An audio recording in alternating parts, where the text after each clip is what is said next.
Right, finally the scarf is done. Okay, let me just switch Yay! the scene. Hello everyone. Hello, I'm Takakazuki, a Malaysian VTuber. No, I don't call myself a VTuber. I call myself a hybrid content creator. So I do a lot of stuff. I do IRL streaming. I also do gaming stream as a VTuber, and I do podcasts like what we are doing right now.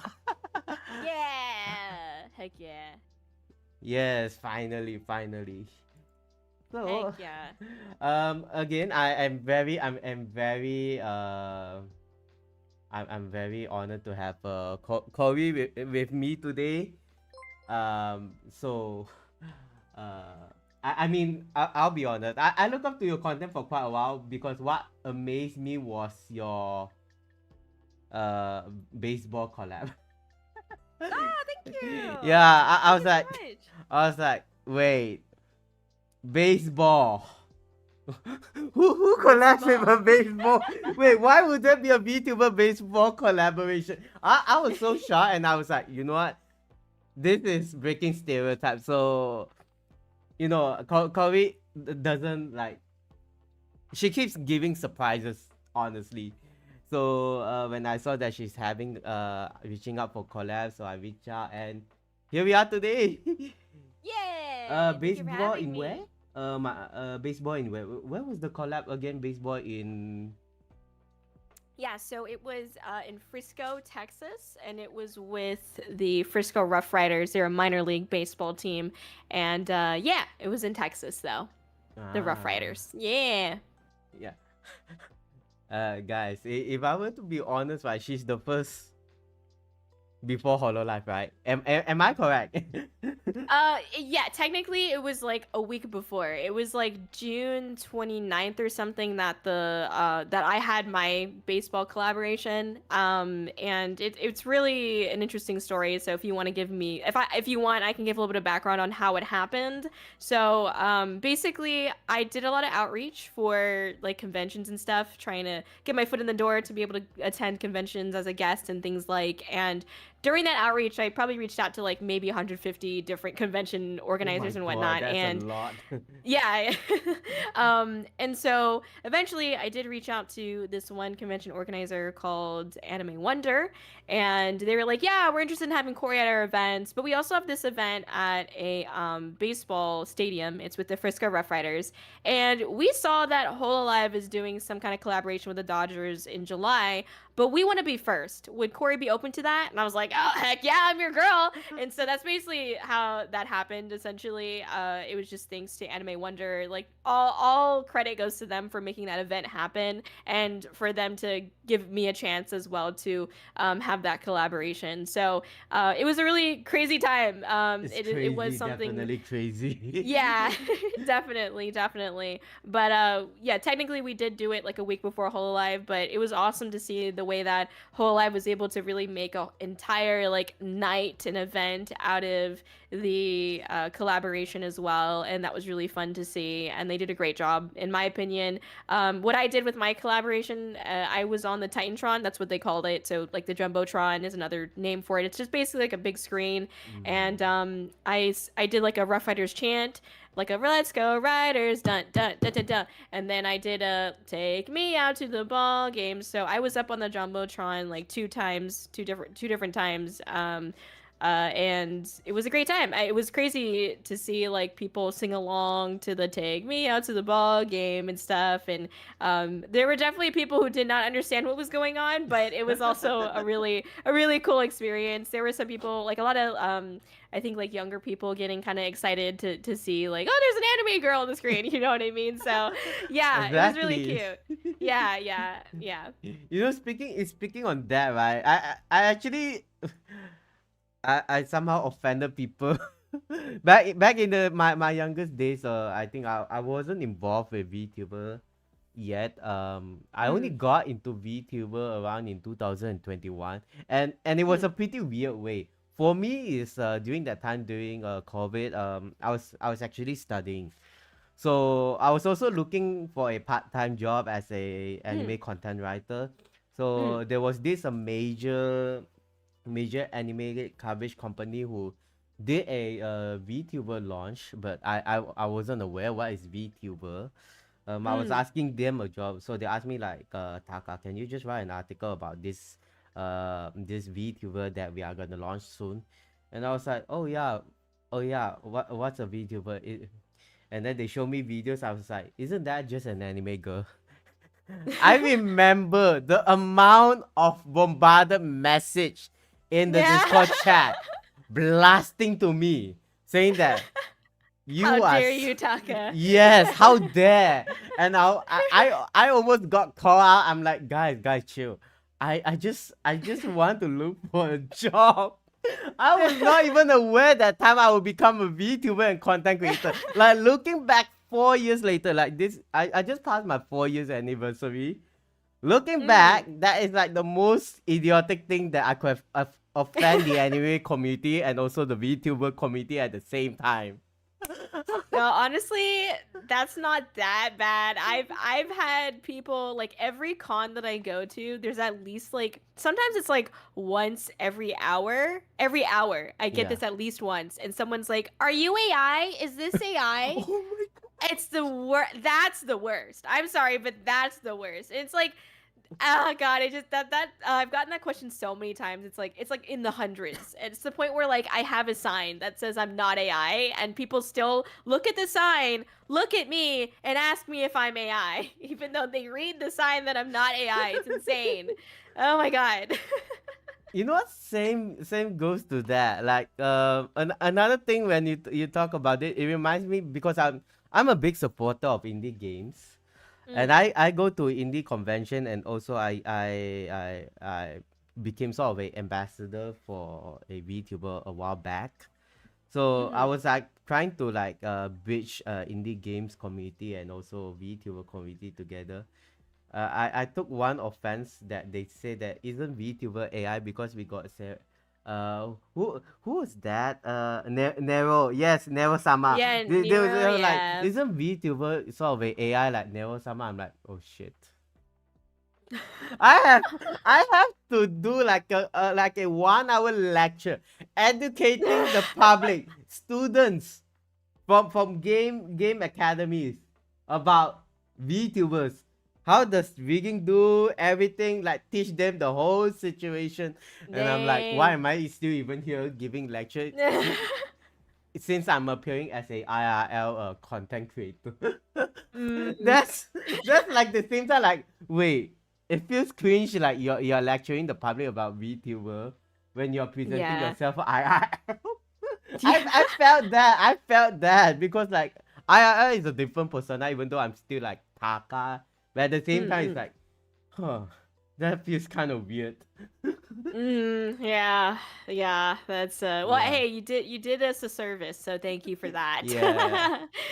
So yeah, we started a bit crazy already. So let's go into the question first. So Okay. um, first one of the first page will be let's learn more about you. I mean for your viewers, they know who you are, but for my Mm. viewers, they would like to know more about you because um we are basically most of my folks are from Southeast Asia, so it's pretty rare to even for me to have a collab halfway across the globe.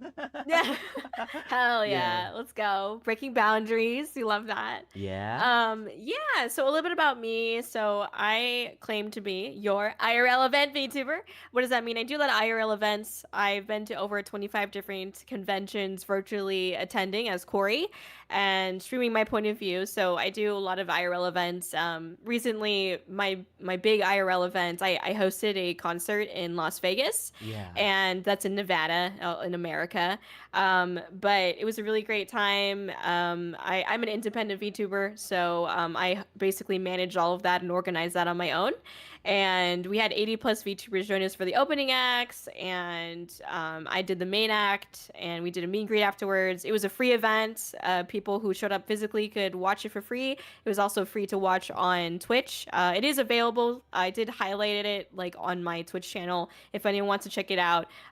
There's also my performance, just my performance on my YouTube if you want to check it out as well. So there's some clips of it on my Twitter of other people. It's just hard to upload it onto YouTube because like copyright issues. But yeah, so that's a little bit on me. I mean, outside of that, outside of the IRL stuff, I do variety stream. Right now I'm trying to play Elden Ring, and I say trying to play because I suck at Souls-like games. It's not just that I suck, but I'm not like a big fan of them personally. Like it's just not my play style. And there's not that it's a bad game. It's just not my personal play style. And so I'm like struggling with it, but I wanted to give Elden Ring like a fair shot because it's gotten so many like awards, and obviously there's a lot of people who love that game and will die by it. So I'm like, all right, let's see what the hype is about. So I'm trying it out, and so that's what I'm doing right now. But other times, like I'm playing horror games. I recently played the Silent Hill 2 remake as well. Oh, So that's a nice game. um, That's a nice game. yeah, it's very cool. I wish I had more time to play it again because it's definitely one of those games where like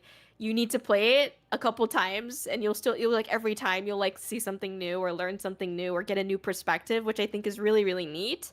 But I don't have time. I don't have time to like replay it, unfortunately. And also like I'm just me and like puzzles do not get along, and there's so many puzzles in Silent Hill, so I feel like even if I did it again I would forget how the hell I did the puzzle the first time, so I'd just be struggling the entire time again, so I don't want to put myself through that. That Ah. is my Silent Hill is puzzles, so Well, yeah. if you are a big fan of horror games, right? I think I can recommend some games to you. Okay, heck yeah. Yeah. I think I can introduce two. Okay. Personally, I'm a big fan of Fatal Frame series. Oh yes, Yes. right. Yes. Mm-hmm. And there's another one which is made in Malaysia because it was a pretty nice game actually, and I was also involved with the process. So other than being a DJ music producer, I also do sound design. So that was actually my first sound design game, and it's made by a Malaysian indie games studio, which I will send you off the chat. Yeah, but Okay. it's a pretty amazing game. I'll be honest, and a lot of jump scares. I'll be honest, Ah, dear. but it's a pretty amazing puzzle game. I'll give it like 5 by 5. Yes. Okay. Well, puzzles and I don't get along, but I'm down to at least check it out and maybe like watch some gameplay of it if it's online. Because I don't know if Yes. I can play another puzzle game right now. My brain's fried. I got two brain cells. Well, that's cool. That's cool. I mean, I'll ship it to you off stream. Yeah. Okay, yeah, sounds good. Mm. So, next question. Let's go to the next one. Hmm. How do you started into VTubing or streaming as a VTuber? Yeah, so my story is a little bit funny. So I had met up with one of my friends for lunch, and we were just chatting over lunch. My friend was like, "Hey, Corey, do you know about this thing called VTubing?" And I was like, "No, I have no idea what it is." And so then they just like, "Let me tell you about it," and just like flipped out their laptop and did like a whole slide deck presentation on VTubing. And I'm just kidding, but they like legit like just over our lunch was just telling me all about VTubing, and they're like, Corey, the reason why I told you about VTubing is because I think you would be good at it. And I was like, all right, bet, right? So then I did a little bit more of a deeper dive, and I was like, okay, you know what? I kind of want to do this. And the reasons why I got into it initially was because I kind of like did a lot of creative projects prior to being Corey and being a VTuber. And if I was a VTuber, it just gave me an outlet and a platform to be able to post those creative projects on. So for example, I worked on music before I was a VTuber, but I never really like posted it or did anything with it because I didn't really have like a platform to do that with. So I was like, if I was a VTuber, that'd be great. And then I also used to be deeply involved in like the cosplay community, and I Ah. loved the thing that I really liked about the cosplay community or just the cosplay in general is being able to like dress up as like a character and kind of like pose as one. Now I'm not saying like I was LARPing or anything like that because I'm not that kind of cosplayer, but I did like to just like take pictures or maybe like a video or two of like being in that like character or something like that. So I really enjoyed that aspect, and I felt like if I was a VTuber, I could always be kind of dressed up in this character without having to like actually make a cosplay for it. You know what I mean? So that was really nice as well. So I'd say that's what got me like into it, and how I got like started doing it. So for me, I'm a very like it's like a curse and a blessing, but I'm a very spreadsheet oriented person. And so I literally like I didn't know anything about VTubing, and within a week of learning about it, I had like my character figured out. I had already commissioned like my model and all the things that I needed for my stream. And the reason why I was able to do it so quickly is because I did so much research before it, or like during that week, I did a lot of research. I was like on my spreadsheets, I was looking at like, okay, what does like Hololive Talents have? Okay, what does like Shy Lily have? And then I looked at Mm. also like even smaller, especially the smaller independent VTubers, because that would be more like my bracket at that time. I was trying to see what they did with their stream. Like, did they all kind of have a stinger? Yes. Did they all have like a lore video? No, they didn't all have one, but like, did I want to include that? And how did I want to do that? So basically like taking a lot of inspiration from others, and doing research on what they had, and just like marking all of that down on a spreadsheet essentially. So that's what I did there. And then within a month I was pretty much like debuting as a VTuber. So I like really jumped straight in.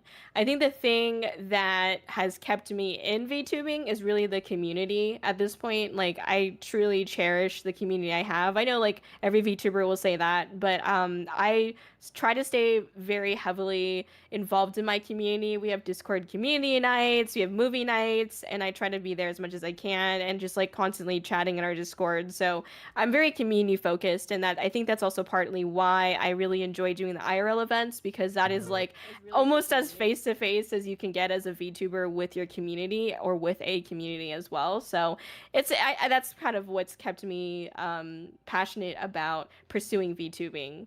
So yeah. Mm. That's kind of interesting. When we talk about being a VTuber as well, you did a lot of research. And to be honest, I would say a lot of people just jump into it without doing research. Mm-hmm. It becomes to a Yeah. point that people will ask, is it even like, why do we need to do research about being a VTuber before like debuting? Like a lot of people do ask me like, is it important to have a VTuber debut? Important to have a VTuber lore, which is something that we will speak about in a bit. But what do you think about this aspect? Is it really you want to be a VTuber, you just jump into it, or research is really important for those who wanted to start out as a VTuber? Hmm. Yeah, I think it's a good question, Taka. So I think really it depends on the reasons why you want to be in VTubing, because there's some people out there that they're like, I just want to have fun, and I just want to like hang out with my friends or whatever, like just play games and have fun. Then I think like, yeah, you don't need to like work super hard on like figuring out, a whole debut and like all these assets. Like you don't need to spend a lot of money on and invest so much, unless you want to, unless you have the budget, Yeah. into like a debut or something like that, or into like VTubing. I think if you're just there purely to have fun, then that's what your focus should be. The problem that I think people have is that they start off saying that they're just doing it for fun, but then somewhere down the line, like a week or two later, they're like suddenly wanting to make a career out of it, when that's like not realistic. And sometimes they don't even realize it. Sometimes they don't even realize like suddenly the numbers matter. Suddenly I want to, make this successful. And so then Mm. they start like having these expectations that they didn't even realize that they had, that like, hey, now I want to like have more people come to my stream. And then they start getting upset because not not a lot of people are coming to the stream, because you can't, unfortunately, if you want to make VTubing into a career truly, it takes more than just going on to stream and having fun. There is like algorithms you need to follow, there's trends that you can consider, and I'm not saying you need to follow it by the dot, but you do have to consider these things in order for you to be a little bit more, for virality's sake, for you to be able to be maybe more popular or seen a little bit more in the audience's eyes. So I think really it comes down to like, setting a true honest like expectation for yourself. Like if you're just there to have fun, then you need to expect that you're not going to get like 100 people watching you. Like, you know what I mean? Like Yeah. if you're just there to have fun, then just have fun, and you don't need to like let there be a number that dictates whether you're having fun or not. Like that's never what it should be, you know? But I think so really it just comes down to if you want to have fun, don't do all that stuff. But if you're trying to make a career out of it, I wish you luck because it's really hard, you know? I think content creation is it's about It's very consistency. subjective, right? Yeah, In a and way, yeah. exactly. Exactly. And like, you know, I mean, you've been doing this for like 4 years, maybe Yeah. even more with your DJing and stuff. Like it takes a really long time for you to even figure out what you want to do with this. And so, you know, Yeah. I think it's really like if you're just getting into it, like just try to set like realistic expectations and understand that like, you know, if your goal is to have fun, then like set your goal for just that and expect that it's not going to be like 100 people watching you. If your goal is to try to like get viewers, then okay, now you need to think about what steps can you take to do that, and then start setting realistic expectations. Like, okay, my expectation or my goal is to, you know, post every day on Twitter, try to get 5 viewers Mm. at first. You know what I mean? Like, I think it's just taking baby steps with it. I don't think you need to like do a full blown like debut and everything. I think like the modern day like agencies like Whole Alive have really blown up the idea that like debut is like, you know, the only way for you to grow, because like Yeah. yes, debut is arguably the most important day for a VTuber. I won't deny that, but at the same time, like you're gonna keep streaming and you're gonna keep having more people see you through your streams, and a lot of people who watch debut fall off anyway. Like, you know, you They might just have come like for the hype, right? Most probably, yeah, I would say that they will be coming for the hype. exactly. Like you're Mm. new and you're bright and shiny, and then once you're not shiny anymore, they don't want to watch you. They're It's gonna go more look like at the next exposing shiny your thing. inner personality at this point. Yeah, I mean, exactly. that's definitely true. Mm. Yeah. Yeah. So I guess that's my answer to that. How do you feel about that, Taka? I I I feel quite similar to you because so like my current model, it took me like almost 3 years to get it. Yeah, it took me 3 years to get it. I Mm-hmm. wasn't sure about VTubing. I started off as a PNG because I mean I do stream during COVID, but not as a VTuber before. Mm. I like again the offensive statement is VTuber and anime girl came Right. by over there. Like legit. So I stream as a PNG tuber for almost 2 to 3 years, and Mm-hmm. to be honest, there were times that back then I was streaming on Twitch before I got integrated to an agency which I'm streaming on YouTube back then. Mm-hmm. Yeah. I did a Twitch marathon for streaming 30 days. And for those Mm-hmm. who think that they can make it out of a career, I'm so sorry to say that even for me to stream more than 5 hours for a whole 30 days, you're not gonna get maybe 5 viewers. Yeah. I felt that Mm-hmm. struggle, and I was like, why am I not growing? I tried rate people and stuff, and I'll be honest. Back then I was a bit naive. I'll be honest.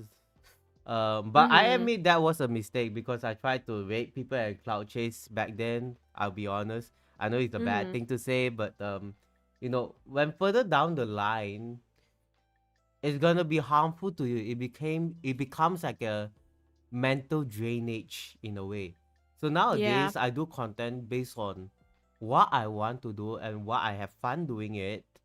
And also at Yes. the same time it's like, you know, making new things out of content creation. That is what I would expect for content creators who want to grow. You need to look for a niche in the end. It's like I'll be honest, after VTuber for 4 years, I seen many people come and go. Pretty much Yeah. everyone is doing the same thing. It's either Genshin, it's either Dark Souls, or Yeah. even ASMR. But there is a lot of people out there doing the same thing. So you need to do something to stand out. Like again, Kōri is so different in a way. I Thank would you. like again the baseball thing got me off. Off guard, yeah. I can't even put it into words to say like baseball, huh? Baseball. Of all thing baseball. We haven't even started off with the NASCAR yet, guys. We Right. haven't even started with that. Oh, oh, which also comes down to our next question: how do you develop your character and lore? And with that question, there is another thing. If you guys don't, for those people who are new to Kōri or my channel, she actually has her own game, and there's not only one game. There's 2 games. Okay, I was even shocked that you have your own games. Thank you. Yeah, I appreciate it. Well, I guess to kind of answer the question and talk about the games a little bit, for my character, when I got into VTubing, my friend had told me that Gap Moe was kind of a big thing, and I honestly I like the idea of Gap Moe. And if you don't know what that is, it's basically where your personality does not match your appearance. Yeah. And so for me, I really wanted to have, I knew that the personality I was going to have on my stream was going to be very like chaotic raccoon and type energy. So then I was like, what's the opposite of like chaotic, crazy? I was like, oh, like a really elegant ice princess. Like they're cold and just like beautiful, elegant. So I was like, okay, let me use the ice princess motif. And so that's how I started with that. Now, as far as the lore, I actually have a degree in English with an emphasis on creative writing. So I did go to Oh. school for, yeah, unfortunately. I did go to school. I do have a Is that degree. bad? Is going to school bad? No, it's just well, it was bad for my mental health at the time. I mean, like, oh my God, university is so stressful. So I'm glad I'm done with that. But True. yeah. So for me, I really like writing stories. So it kind of just like flowed together. I had like when I first started off, I had a really like short basis of like what Kōri's lore was going to be. And then it developed more as I continued to stream. So honestly, some parts of the story were developed because of the way that my community had interacted with my stream. So for example, I didn't originally have like the raccoon. His name is Ak, by the way, Ak the Rack. And I didn't originally have him, but people kept calling me a raccoon so much that I was like, all right, I'm adding this to my model, and I'm going to add Ak the Rack into my lore. And so when the first game happened, it was more so focused on getting the audience caught up with what I had basically already written down for like Kōri's lore. You know, she's this person that's getting isekai'd into an ice princess, and the original ice princess is kind of like the antagonist, the villainess in the story. And so at least that's what we see so far. Yeah. And so then you get to kind of see like this new Kōri. I call her Purple Kōri because that's what the purple in my eyes stands for, is the earth person, the person who got isekai'd. Okay. And so you see Purple Kōri kind of like go through the motions of like finding herself, and you kind of see that again in the second game. And I think that really where I draw a lot of inspiration for the games or for Kōri's lore is truly like my own content creation. Now, obviously, Kōri-Oujo as a character deals with like, finding herself, aka me trying to figure out my content and my direction. She goes through those things a little bit differently because it's like, more lore focused and symbolic. But there's a lot of correlation between like my journey as a person, as a content creator, and Kōri as a character. And so that's really like how I develop my lore personally, or Kōri's lore personally, is just based on my own experiences. Because I think like you can really draw a lot more emotion out of those experiences. So that's how I do it personally. So it's a combination of community and my experience as a content creator, and then obviously like just having that English degree helps as well because I have experience in writing. It so definitely yeah. helps. Like yeah. like most people when they develop their lore, right, they only make it into a movie. So why a game? Oh, so I grew up, that's a great question. I grew up playing a lot of visual novel games, and I was like, oh my God, I'd be so cool if I made one. So like at some point several years ago, I did try using RenP, which is the program that most people are familiar with. And I did not do well with it.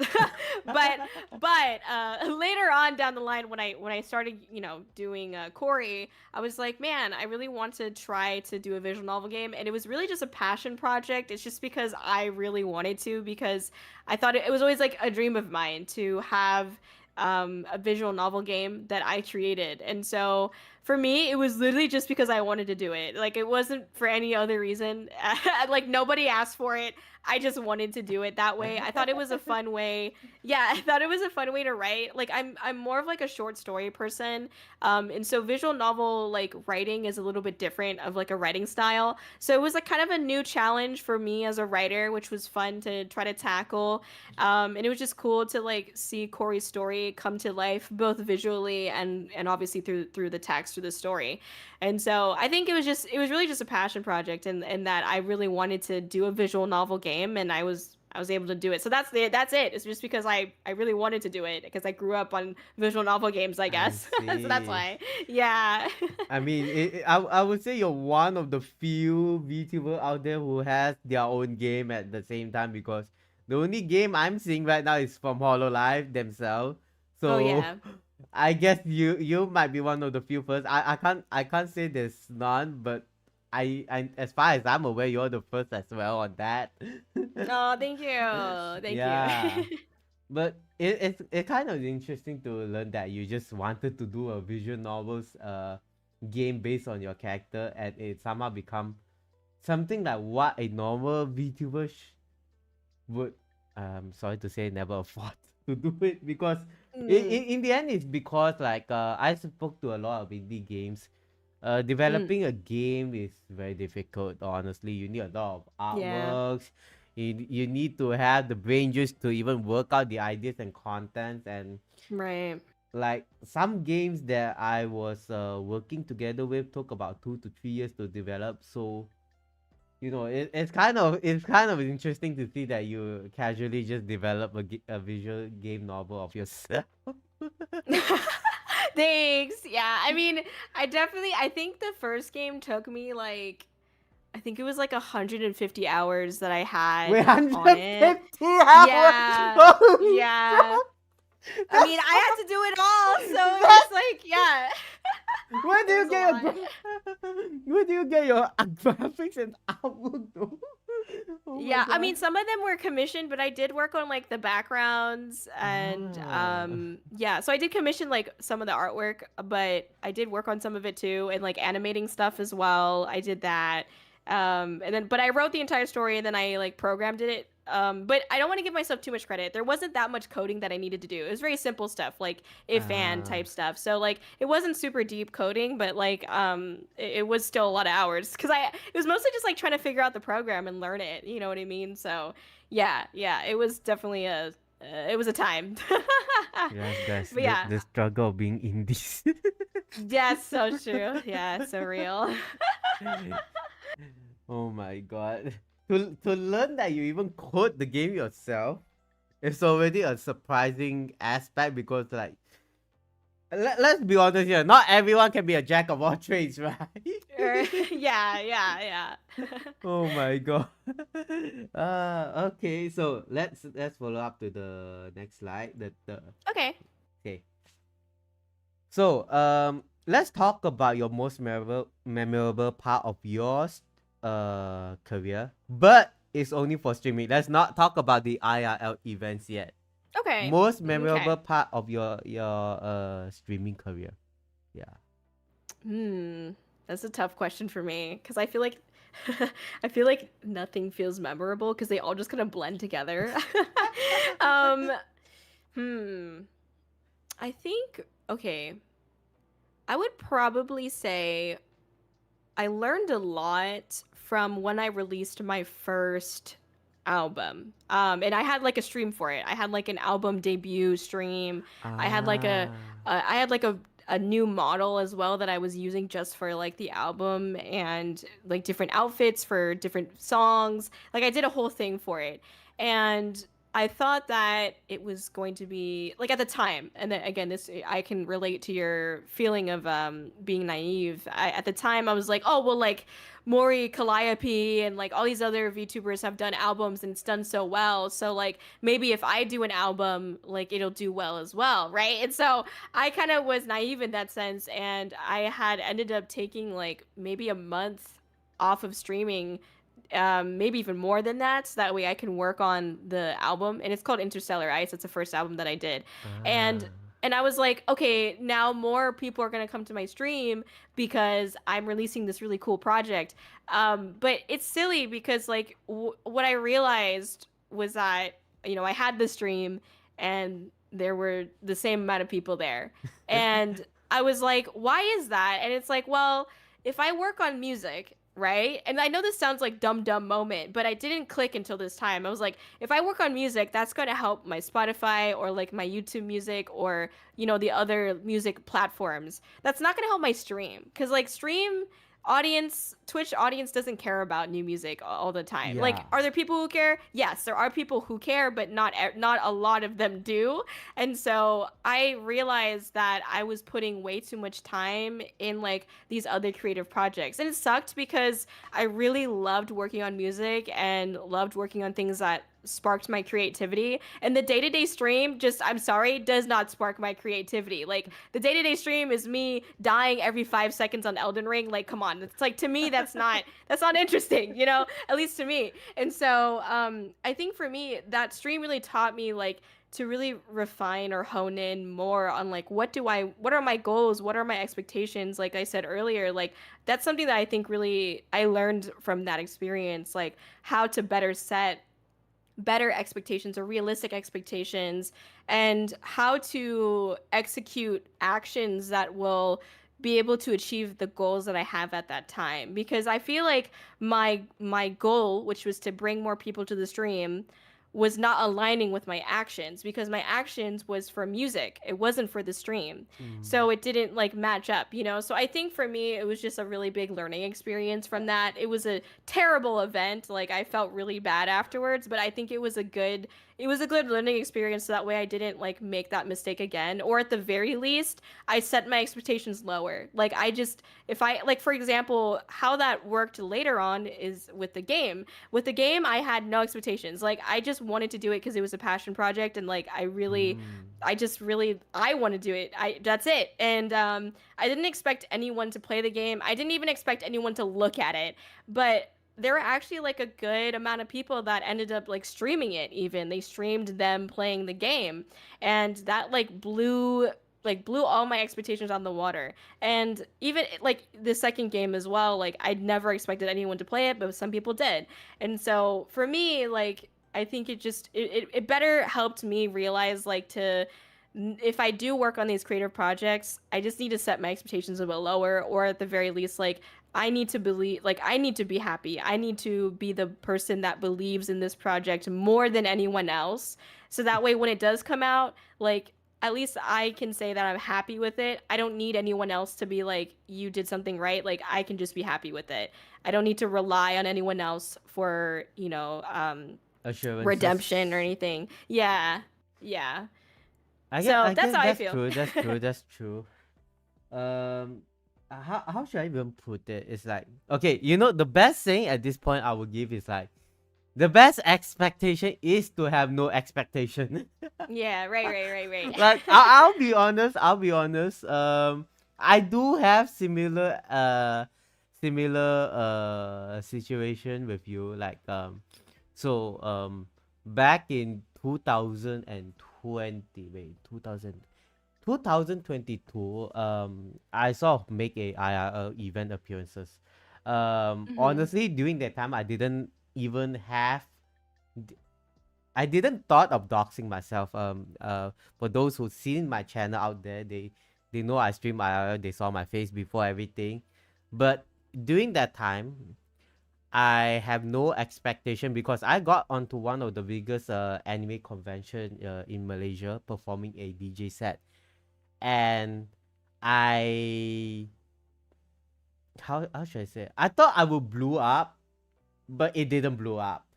Even though Mhm. the event was so successful, everything, I know that my mutuals were kind of shocked because I was like a sort of like a nobody because I just started out back then, Mhm. and to make it to the biggest stage in the whole Malaysia is actually like a big thing, to be honest. I thought it was the biggest thing, and you know, after that, it's like, yeah, it's the same group of people. It's the same group Right. of people that are coming to my stream. And the following year, I actually achieved a. It's quite similar to a Guinness World Record. It's called the Malaysian Book of Record. So I Oh. actually did a remix with 41 songs within 1 minute. I Whoa. Oh have my the same gosh. expectation, but it ended up being like, yeah, it's the same amount of people again, or even lesser. Mm-hmm. So at that point, right, I started to feel like, you know what, no matter what I do next, is let's not have any expectation. Right. Than having Yeah. expectation. Because the more you expect, the more disappointed you will be after something's you expected to happen, but it doesn't happen in the end. So yeah, that Right. also changed my perspective in a way. Yeah. I feel that. I think it's also just like, a lot of people got to hear your music and maybe like the music side of your content, was able to thrive, but your Yeah. stream maybe not. Like it's just like the misalignment of like where Different does the audience in support a go? way. Yeah, exactly. No, that's 100% it. Yeah, that's 100% it. So I get it. And it sucks, man. I think like it's also just I've never fully grasped like how to make an event work in my favor sometimes too. You know what I mean? Like Yeah. how do you ride that wave after the event? Like you can have you were on the biggest stage, but nobody could ever direct you or like, even me how to like now that you've been on that big stage, what do you do afterwards? What steps you take The afterwards to really, aftermath, the post yeah, event, yes. exactly. How do you make the most out of that event? Like nobody like tells you that. Like no one talks about that, but it's like that's Yeah, just as so important. true, so Yeah. true, so relatable. I feel Exactly. it. Yeah. Yeah. Mm. So, speaking about that, I think we can go on to the next question, which is also kind Mm-hmm. of similar to what we spoken about. So, from the Mm-hmm. time that you started streaming until now, How have you seen yourself change, both professionally and personally, in a way? Oh gosh, I feel like that's such a deep question, Taka. I guess to answer the personal side of things, I think for me, so when I on a social side, like when I first started streaming, within like the first month of debut, I had a lot of people like try to collaborate with me, and I was just not ready to collaborate with others. Like I just was fresh into streaming. I just debuted, and I was barely like comfortable on my stream, and so I wanted to get comfortable by myself first, and then I eventually did, and I did those collaborations. And, a lot of the people that I met during that like first year of my streaming career, I don't know if it was just the bracket that I happened to be in, and I don't know if you have experience in this as well, but the bracket that I was in or the people that I was talking to ended up being very like two-faced and fake. And really that's like it's anywhere. There's tons of VTuber drama all the time, no matter how big or how small. But Exactly. but like I swear, like this is not Taka, by the way, or anyone else I've worked with, but at least recently, a lot of VTubers, man, they can get really nasty behind the scenes. Like, and I don't expect anyone to be exactly the way they are on stream when they're off stream, but some people can be very like drastically different in a very negative way. And so I experienced a lot of that in my first year. And because of that, my second and a little bit into my and my third year too, I was like really shut off of like trying to do collabs because I was like so scared. Like I had like several mental breakdowns from the drama and from like the shit that I was experiencing with those other VTubers. I was like, I don't want to ever put myself through this again. And so I shut myself down. Like I didn't really let other people collaborate with me because I was scared of that. But I think in this past year, I think Kōri as a brand has changed. And so because of that, I think maybe people take it a little bit more seriously, like the way that I converse with them, or at least like the kind of relationship that I'm more open to having. Like I'm open to having streamer to streamer relationships where we can like both work together to make content. Like that's what I'm excited to do. But friendships and stuff, like the word friend in the VTubing community is so It's weird. so Like misleading. it I'll be is. honest. It is honest. Yeah. Yeah. Like and it's scary because everybody has their own definition of friend, and so and sometimes that definition is toxic. And so like, you know, it's just not always the place to try to make friends, I would say, if you are a content creator, if you're a VTuber. And again, it just depends on what you're in it for. I think it's good if you're trying to find other people that want to make friends, and like, then okay. But I think a lot of people, they don't know how to interact with people like all the time. Like a lot of people who are VTubers are socially awkward in one way or another. I am too, okay? And so I think they have a hard time communicating with others, and so then that turns into drama in some way. Yeah. So you know, it's tough. But so I think socially I've grown a lot better in a positive way, because now I'm like open to doing collabs again, and I because of my bad experiences, I know a little bit better how to, like, you know, filter out the people that I might not want to work with. And that's nothing against them. Maybe it's just due to like how they conduct themselves on their stream. Like I know how to do a little bit more of looking through people's content to find like potential like orange or red flags, you know. Yeah. But I will say, like, I've definitely opened up a lot more. Like I'm doing this collaboration with Taka. Thank you, Taka, for having me. So I definitely feel like in that sense I've opened up more socially. Another personal thing, I guess, is that I have opened up a little bit more with like my community. I generally like to be I like to balance like being vulnerable and being in character, because I do think it's important to remind myself and other people that like content creators are still human beings at the end of the day, and like we Yep, have that's you know, so we true.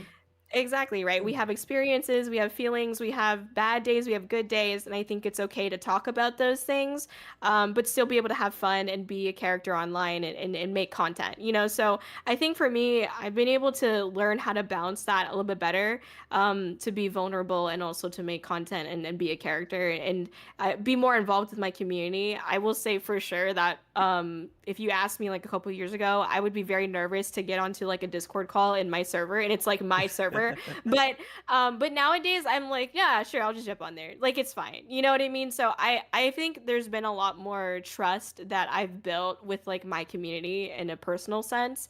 I think I've also just been able to better understand my mind set. Like a lot, I think content creation can be a very big mental game, you know, because you need it Yes. to be sustainable, because it's about consistency. And so the problem is that in order for something to be sustainable, you really have to try to avoid burnout. You have to avoid things that are going to make it super hard to make content and to be Yes, online. yes. And so I definitely think for me, I've been able to better navigate like my own feelings and my own mental health, as the years have gone by, as I've gotten more used to streaming and content creation.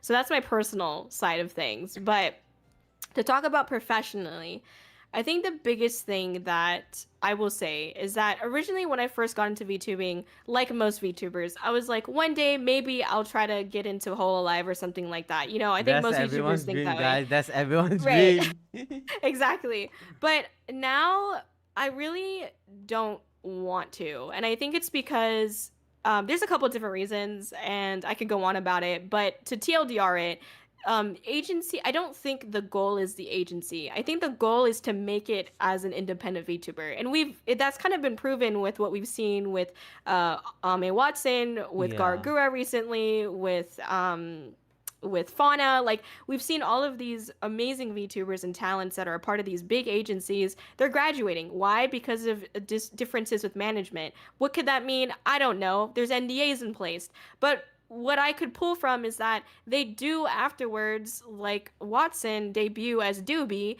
and they are making it as an indie VTuber. I think agencies can really help jumpstart your career as a indie VTuber, but that's the goal. It's not to be in an agency, it's to be an indie VTuber.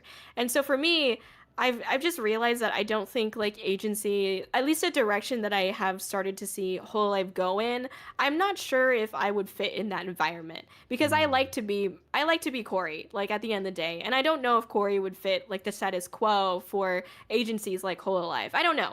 And so I think for me, I have grown more professionally in a sense where I've been able to believe in myself a lot more. Like doing the concert, I won't talk about too much about it since I know we'll talk about it in a second, but I feel like I really was able to I wanted to do that. Like everyone professional, like all the quote unquote professionals that were around me at that time, there were these managers that were supposed to be my managers at least, but then they ended up ghosting me. They Mm. didn't believe in me. They were like, I don't think you should do this. Like, why do you want to do this? So they asked me why I wanted to do this, and I said it's because I want to do it. Like, it's just because I believe it. I want to do it. It's going to make me happy. I'm passionate about it. And they're like, okay, so you're okay with like nobody coming back to your stream, nobody like coming to the event. And I was like, yeah, if it, I just want to be happy with it. And they're like, okay, fine. And then they just like ghosted me after that point. And I haven't, to this day, I've never heard back. And so the one time that I thought that I was going to have like professional management help, it just fell through completely because of something that I believed in. And so through back and forth, I went in the 2 months leading up to the concert. I was like, am I doing something wrong? Am I doing something right? Like, I questioned everything, but I did the concert and it came out to be so amazing. And at the end of the day, I'm just proud that I did it. And it just goes to show that like, as an independent, I'm able to do this. Like, I was able to put this together, to organize this as an independent. I didn't need management. I didn't need anybody hovering over me to make this event happen. And I think that made me believe in myself tenfold. And then to see like the community impact that it had, I mean, people were like crying from tears of joy and just like genuinely happy. And that, like, no one could have ever given me that. Like, no professional, no agency, no, they didn't create that for me. I did. And so I think it's been more so like I've been denied opportunity over and over again. I've never gotten opportunities is kind of like sometimes what I feel, unless I work for it. And that is what's happened. None of the opportunities that I've had, like, I didn't work for it in some way. Just like with the baseball collaboration, I was doing outreach to like 150, 200 people. And it was thanks to that one email that I sent to one of those 200 people that I was able to get an opportunity. But I did do work for that. It's not like it was just given to me, Yeah. And so it can get really frustrating, but at the same time, it's so much more like redeeming when it does happen, because I can say for a fact that like I was able to make that opportunity happen. In the concert, no one was giving me any opportunities to like sing in their concert or participate in stuff like virtual vacation or the Oshi Spark events. So I was like, fuck it, why don't I just make my own? And then I felt also like, it sucks that these concerts that we see don't really have a lot of other people, other VTubers from other backgrounds in it. And I was like, well, fuck it, we'll have 80 plus VTubers in the opening acts that come from different backgrounds. Like, I wanted to do everything against the industry is like kind of what I felt. And I guess I was able to somehow manage it and do it on my own. And I think that's given me so much confidence in myself and just happiness overall to be able to follow something I'm passionate about and see how it's impacted like the community, my community. So yeah, I think professionally, that's mostly how I've grown. I've grown to realize that, again, like, my happiness comes first, and the only person that should ever hold or have control over my happiness is me, not an agency, not a group, not my audience. I should be the one that has control over my happiness. And so that's how I think I've grown professionally. It's a mental game again, but yeah. Mm, mm. Well, I can see that when we you mentioned a bit about what we call this human relation. I call this human psychology. We call it human relationship. It's very hard to Mm, manage. Trust me. I won't go into details, but I've been through a few of them, and honestly speaking, it's mentally tiring. We yeah. are so, but at the same time, it also comes to a question. Like, some people also came to me like new VTubers. So yeah, we have VTuber dramas happening left, right, Oh yeah. center. Yes, Hmm. that's not gonna stop. Yeah. But at the same time, I seen these people who is streaming almost as what I did at the beginning, everyday Mm. streaming, but they are not gaining followers, and they come to ask me and ask like, Taka, so do you think that collabing will actually help me to gain followers but ended up becoming a drama? I was like, it's for me, it's a very conflicting question, because at the same time you need to collab to gain new audience no matter what. But at the same time is that, when you collab with these people, somehow it end up becoming a drama. It's also like harming your own branding in a way. So Yeah. it's For me, I would say that do your best. I don't know if you have any advice on that, but I would say do your best, and you have Yeah, to be smart. right. I think it comes down to so I think it comes down to first you need to build your foundation. I think a lot of people jump at like, okay, I need to do collabs before they're ready to do it. And like that's how I felt. Like I wasn't sure if I as a person, as a content creator, was ready to jump at doing collabs. I think they help, don't get me wrong. Doing collabs can definitely help you grow your audience. But at the end of the day, collabs are oftentimes like just viewer sharing, and there's not always like you don't always know if those viewers are going to come back. Like Yeah. if you're doing something more like, okay, once a month or twice a month I'm doing a collaboration with Taka, for example, Yeah. then yeah, like then our audiences will start to kind of merge together because we're seeing each other more often. But when you're only doing it like once in a while, like it's really hard for that to always stick. So I get it. I think what my advice is for trying to figure out who to collaborate with is really doing research. Like, you need to look at how they're interacting with their stream. Like, literally watch like 5 minutes of their stream. Just like watch it. You don't need to comment. You don't need to say anything. Just see how they're talking to their chat. See how they're just, reacting to things in the game or whatever. And if you feel like, okay, I can maybe work with this person, then feel free to try to collaborate with them. But if you're like watching them and I don't know, you're just feeling like, I don't know if my personality would match them, or would I be able to be Kōri-Oujo while I'm talking to this person, then like if that's a no, you might not want to work with them.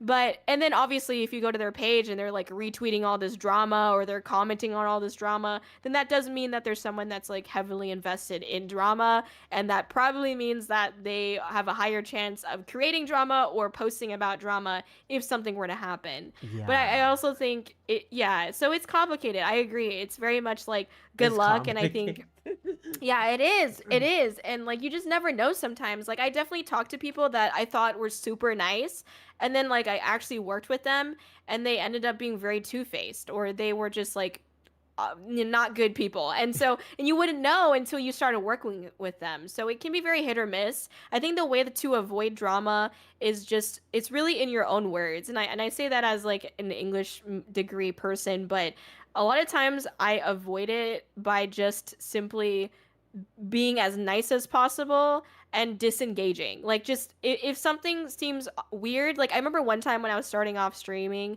there was someone that was like writing this line between, like, all I can really explain it to is as if they were trying to make me say something that would get me in trouble. Not like a slur or anything bad, make me say something that would sound evil out of context, for example.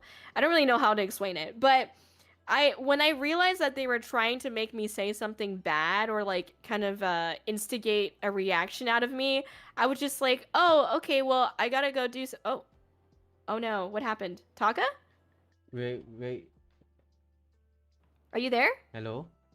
Hello? Hey, can you hear me? Okay, I think that might be a spike, but we're good. We're good. Oh, okay. We're good. Okay, wait, let me adjust you. Hold on. Let me adjust you as well. That random spike came out of nowhere, but we're good, guys. We're good. No problem. Yes. Okay. Yeah, so for me it was very much like just trying to disengage from that conversation and being like quietly, nicely bow out and be like, oh, I gotta go do something now, okay, bye. So I think it's really just like it comes down to like, just if you sniff something weird, then walk away. Turn on a fan and let it blow out. So yeah. So that's kind of like my advice for it. But otherwise, yeah, it's just a lot of research. Try to do research on them as much as you can. I've also seen people do like offline collabs to see like if they vibe. Like, hey, can I have like 10 minutes of your time just to like talk for a little bit and then see if we vibe? And people do that sometimes. I don't have the time for that, and so I don't do that. But I know that works for some people. Understand on that. Mm-hmm. So Yeah. well, we come to a very common question, even though I just hosted the podcast for twice. But what is your top 3 favorite anime or manga? Either one will do. Okay. That one's tough. So Okay, I would say not in any particular order. I'd say I really like Bobo, and I really like any manga that like Junji Ito has created. If I had to like choose one, hmm, I don't know. I guess I can be like basic bitch and say Uzumaki was one of my favorites from Junji Ah, Ito. that's nice. That one is very, very nice. Yeah. Yeah, yeah, I like Junji Ito manga. And then my third, I'd probably say Mononoke, but not Princess Mononoke. It would be Ah. it's just Mononoke, and it's kind of like this medicine seller that like exorcises these spirits, and it's just a really it's beautiful. It's a beautifully designed anime, and the stories are interesting. So I like that anime a lot. So Bobobo, anything by Junji Ito. If I had to choose one, Uzumaki, and then Mononoke. Those are my three. That's a pretty interesting suggestion. And I Thank think you. Junji Ito's works is pretty amazing. I read some. Like it Hmm. gets you into the sense of environmental horror in the end. Yes. Hmm. Yeah. Without being It's in the without having like pictures shown, because I read some of the light novels version, I guess. Is it the light novel? hmm. It felt you felt the chills without being Yeah. there. It's hard to describe. It's hard to describe. Yeah. Yes.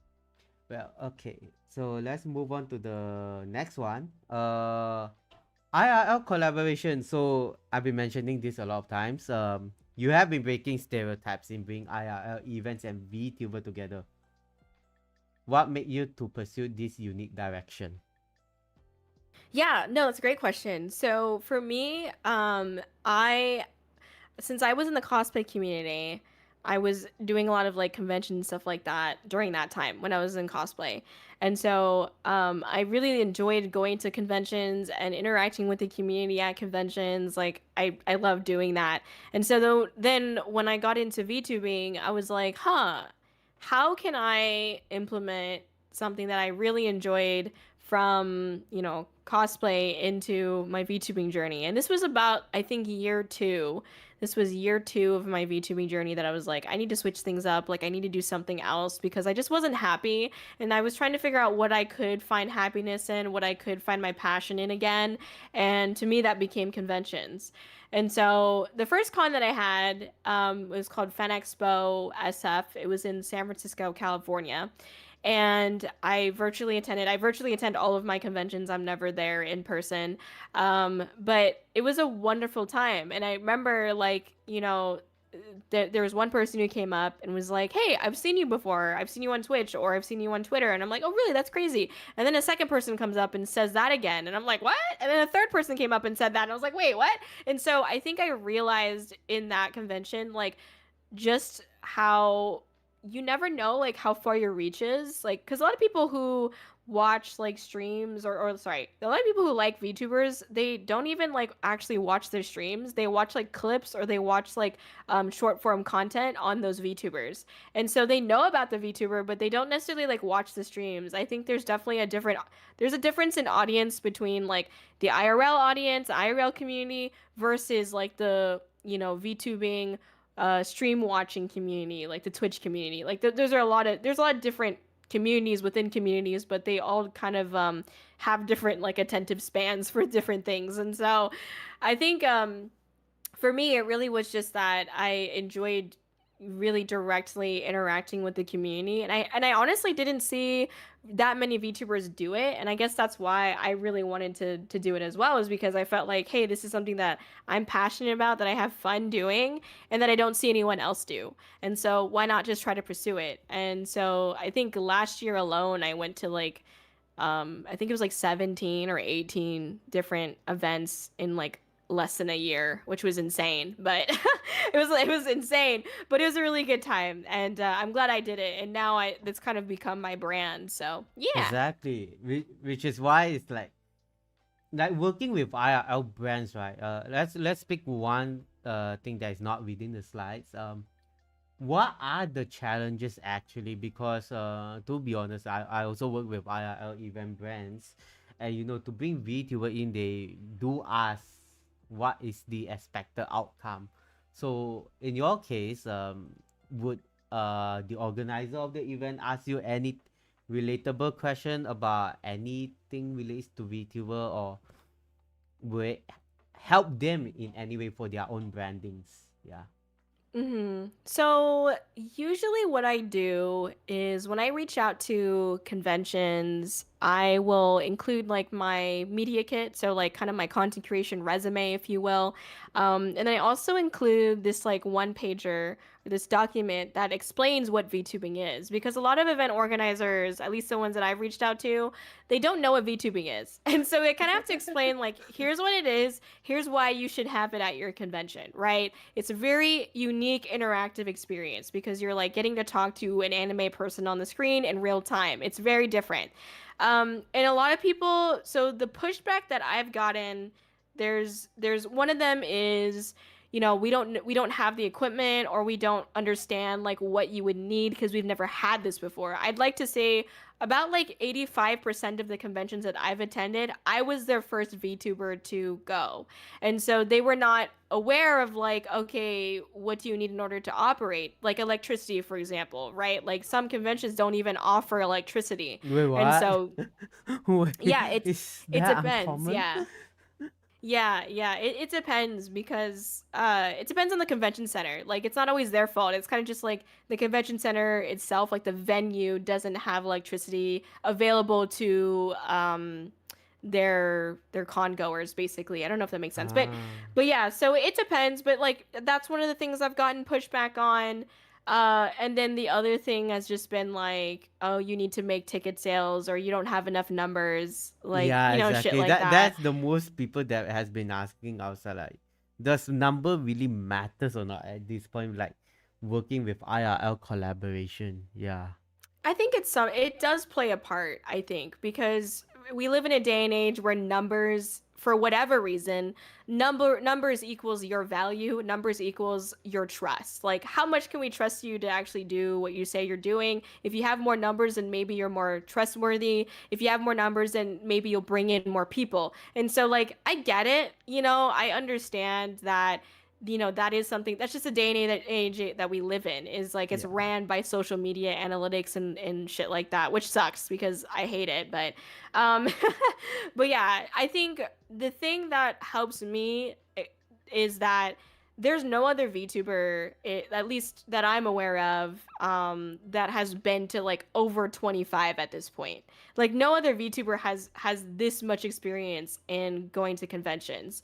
Every convention I've gone to in the last couple of months, there's been at least like two or three people that are like, "Oh, hey, I saw you at this," or "I remember you," or something like that. Like we have something, or Kōri has something that I think a lot of people, other VTubers, do not have, which is we have made an impact in the the IRL event space because we've been to so many. And so I have that much experience above anyone else under my belt. And so that's what's helped me the most to like break into other conventions, is the fact that I have that experience. But it's still a really tough market to try to break into because some people just some event organizers are still very like brick and mortar, like they don't really understand what it is, and so they don't want to have it there. Or yeah, I think like I've explained it before, but like 90% of the time I just don't get a response, like I just get ghosted or whatever. And so it is what it is. But the times that I do get pushback, that's usually what happens. Hmm. Yeah. I do agree on that actually. It's like because a lot of people are still into the traditional ways of ACGs. I will call it ACGs. Yeah. Um they tend to go back into the old ways in the end. It's like if you do something like newer, they were like, yeah, that is breaking like traditions and stuff. Right. And in the Yeah. end, it serves like, for them, they felt like it's a disrespectful case in a way. Mm-hmm. One good example is like I heard from a friend that in one of the Malaysian convention, a well-known Japanese DJ from Japan, I forgot who was the name.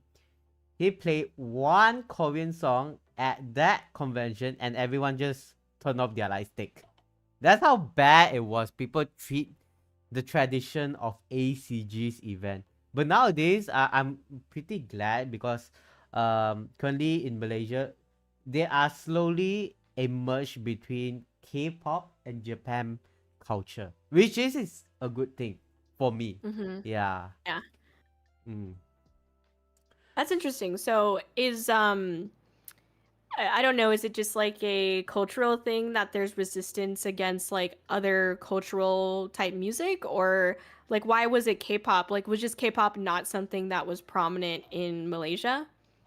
K-pop in Malaysia is actually like a big thing, but at the same time, it's because like the OGs for those who are from the Japanese community doesn't accept the mix of K-pop culture into Japanese culture because ACG itself Oh, is like a Japanese thing, right. right? Yeah. Okay. So I see. when you do like a random J-pop dance, right? When you host a competition, right?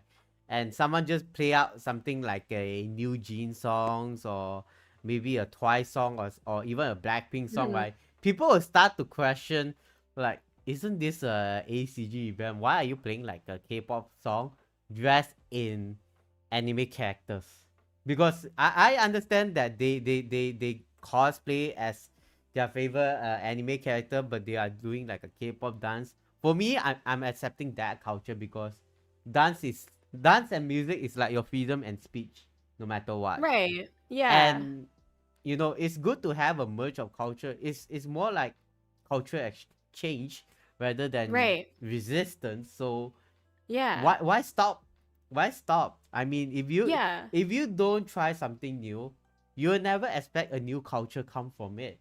That is what we Right. call breaking stereotypes. The whole message is Right. like breaking stereotypes over here.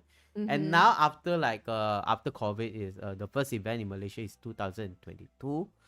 Mm. Now I'm seeing more K-pops merge in this Malaysia ACG scene, which I'm actually very glad that it happened and Yeah. people slowly started to accept. But I'm not sure about your side in the US side. I hope there are similar things like this.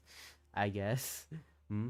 Yeah, I mean, that's surprising to me because yeah, I think I mean, I haven't been to a convention in a while, I'm gonna be honest, but I do think that there is a little bit more openness about like having a mix of K-pop and J-pop. I mean, again, it's been a long time since I went to a convention, but I had gone to like a rave at some point and I did hear a mixture of different songs and different cultures. Like I think what's weird is like to hear you say like oh they don't want to dance to K-pop in cosplay, but what's crazy is that like that's almost saying like okay, Japan's the only one that has anime. There's Chinese anime, there's Korean anime, there's anime Exactly. in I a mean, like there's anime everywhere, so like really it's not like the anime characters only exist in Japan. Like that's kind of fucked up to Japan too. Like they, yeah. I don't know. Like what? That doesn't make any sense to me. I I don't know, know, right? I know, but right? Like one thing yeah. I do appreciate as well, like mainstream DJ. I'm a big fan of the mainstream EDM scene. Mm. I Hmm. appreciate when Steve Aoki played Demon Slayer on Ultra at some point at Oh Ultra Music yeah. Festival. Right. Yeah, and like we even have Porter Robinson writing Shelter and Oh working with yeah. A1 Animation. Those are like good Yeah. stuff, guys. Legit. Yeah. Agree. Yeah, and these are the kind of collaboration that we need. We need some people to like come up from like nowhere to like merge the culture together and things happen. Exactly. I think life Yeah. is too short to not experience Yeah. other things, other cultures. You know what I mean? Like I yeah. So I think it's silly to box yourself out like that. Like you never know, you might what if you okay, maybe you really like this type of tea, but if you try this type of tea that happens to be from Korea or Japan, you might like it even more. Like you never Yeah. know, but you wouldn't know until you tried it. Like that's the You thing. never try, you never know, guys. Yeah, That's the exactly. best option that I would Mm-mm. say. You never Yeah, try, you yeah, never yeah. know. Yeah. Right. So next question, I think we already been through that, but is there anything you Mm. want to highlight about your American baseball collaboration, or is there any future similar collaboration that is related to that? Mm, yeah. Wait, do you want me to talk about the NASCAR driver That collaboration in one will that? be like the next question, or Okay, that'll the be the next one. Okay, got it. yeah, Sorry, just to okay. make sure. Yeah. So I guess my experience with the baseball thing, I don't know. It was really weird because I got like some hate on social media. Like it's crazy because It's the whole Live crazy. Dodgers event, yeah, the whole Live Dodgers event got hate, and then I also got hate. Some of it was warranted. Don't get me wrong. Okay. But like I was just like trying to push the fact that we had this collaboration anywhere that I could, and so I think some people got really annoyed at me doing that because I kept like commenting it or something like that. Like I did definitely commented on like Whole Live's post a couple of times, but there was the post Whole Live posts about the baseball stuff. And Yeah. so I would post and be like, "Oh, that's so awesome. Like, yeah, we did this too."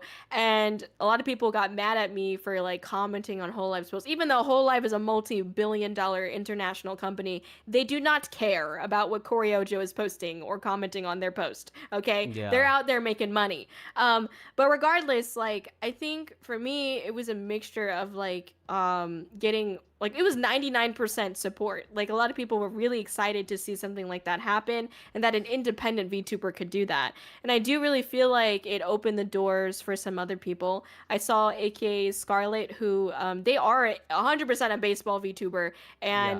and they recently did a collaboration with the hockey team, and I think I don't want to say that I was the reason for that, but it would be nice if I was Scarlett to have been able to contact that hockey team and be like, hey, I here's a VTuber who did it. Here's what it could look like. Can I work with you on this? Like there's a proof of concept there, and so I think the best thing about what came out of that baseball collaboration is that there's proof of concept that an independent VTuber can do those things, and hopefully it opens the doors for other people to be able to do it. And in fact, I think it has. It And already so yeah, has a lot yeah. actually. Yeah. Mm-hmm. I'm So seeing I'd more say IRL VTuber collaboration after the baseball game actually. yeah. I Yeah. I think in general I've seen a lot more in this past couple of months, and I've actually had some people come up to me and talk to me about well, not people, but there's like groups. I don't want to say their names because I don't know if like they don't want me to say it, but there's like these people who are bringing VTubers to conventions, and they've told me like we took a lot of inspiration from you. Like they told me that I was the blueprint for what they're doing now, which is like such an honor. I think like when I initially got into VTubing and content creation, I was like, the goal is that I do something and people start copying me because that means that I'm doing something that is worthwhile to try to copy. You know what I mean? So it's like both like a curse and a It's a blessing, you know, good because thing I in a way, yeah. not to Yeah. really copy the full context, guys, not to really fully copy the context. Right. Yeah. But it's been a really great experience. I think so I actually did get to go to the game, and I was like in incognito, and I was hiding, in the corner. But going to the game was such a surreal experience because I got to see Corey up on a big screen, and like it's like this weird disconnect. So I was like, that's me, but it's not me. Like I don't know how to explain it, but it was just like such a weird disconnect that was a really strange experience. But it was so awesome to be able to go out there and like I think the best experience that came with that was that after the game, like so my Discord community, there was like 20 people like in my Discord server that were on the call, and there were people that were streaming the game trying to find Corey or like little bits of Corey if they could, during the game. And like I got to jump in there and like say hi to everybody and talk with them, and like to see the my community come together for something that I got to do like meant the world to me as well. And I think that was something that stood out to me about that experience was seeing my community come together for that. Mm. So yeah. Pretty amazing to learn about that as well. And you know, like speaking about seeing your face on the jumbotron and then you're looking Mm. at yourself. Yeah, it felt weird. It definitely felt Right. weird, right? It's like that's me, but then I'm here, and who's there, and why am Right, I? right. Yeah. Yeah, exactly. Right. Okay, the next one. Let's move on to your upcoming collab, which is also, I think a lot of people are also quite surprised. Motorsport business. Mhm. So let's know more about this upcoming NASCAR collaboration and how did it even happen? Yeah, no, great question. So, how it happened, I went to a convention in Ohio. It was MatsuriCon, Ah. and it was a great time. During my time there, I actually met or I had come into contact with this person named Michael Klein. At the time, I had no idea that Michael was a driver, okay? But I think a month later, Michael emails me and he's like, "Hey, I drive in some NASCAR sanctioned events, and I was wondering if you'd be open to potentially collaborating or formulating some type of partnership. We can have Corey on my cars and do like a little decal wrap thing. And maybe we can do some other stuff. Like, let me know if you're open to it." And I was like, "Well, heck yeah, I'm your girl." And so we from there we continued talking and stuff like that. And that's basically how it started. It wouldn't have happened if it wasn't for Michael. Truly, it was thanks to Michael reaching out and stuff. Obviously, I was there at MatsuriCon, so it was also thanks to me being present at a convention. Got The lucky, unexpected encounterment, right? In the end. yeah, it's like a right time, right place. And so that's pretty much how that came to be. I'd say what really makes this special is that it's really the first of its kind for the VTubing industry, as well Yes. as the first of its kind for the motorsports industry. Because in the motorsports industry, there's actually, it's never been done before where it's a partnership between a driver and an individual. Usually you see a partnership between a driver and like Subway or Home Depot or something like that. Yes, Like yes, it's a yes. big brand. Yeah, it's a company. And so this is the first time in the motorsports industry that it's a driver and an individual, a person, a Exactly. content creator. So it's very it's special for the motorsports industry in that sense. It's special for, I'd say, the VTubing community because it's the first time that the VTubing community has seen a collaboration with another like sports entity. We don't have a collab, like I'm not partnered with NASCAR itself. I'm partnered with a driver, just to make that very clear, so that way nobody gets confused on that. But Yeah. I'm partnered with Michael Klein, who drives in NASCAR sanctioned events. And so that's why we say, if I don't say NASCAR, then nobody's going to understand what the hell I'm talking about, which is why I say it. Exactly. But yeah, it's really exciting. So the big race that we're doing is on July 25th, and it's at the Indianapolis Raceway Park, which is in Indiana in America. The And well-known place for NASCAR guys. Yeah. yes, exactly. So we're gonna be doing that. It's the Archimedes race. It'll be a really good time. I'm gonna be there virtually. I'll be virtually attending on a mobile rig. I'll be streaming my point of view. I will not be streaming the race because it is gonna be streamed on like television, and so the race track has contracts with television, and so I can't stream it. It's literally not allowed. I'll get fined. So I will not be streaming the race, but I'll just be streaming kind of like my point of view, hanging out with Michael. We're gonna be in the pits with them. I know it sounds funny, but not the armpits, but in the in the pits, In the pit the stop, car pits. guys. Yeah. In the pit But stop. we'll be in there with them, and we have a couple community members, I think, from my community that will also be there, so we'll go say hi to them as well. But yeah, so that's kind of what we can expect for that. We'll be there pretty much the whole day on July 25th. That's a Friday. Mm. So that's kind of what's going on. How else it's kind of been special. I have an outfit that obviously like I you had used for the thumbnail that You I already used teased for. already, right? Yeah, I yeah, saw that. I yeah. saw that on Twitter. Yeah, so I have a little like racing princess outfit. Also, give me 1 second. Sorry, 5 seconds.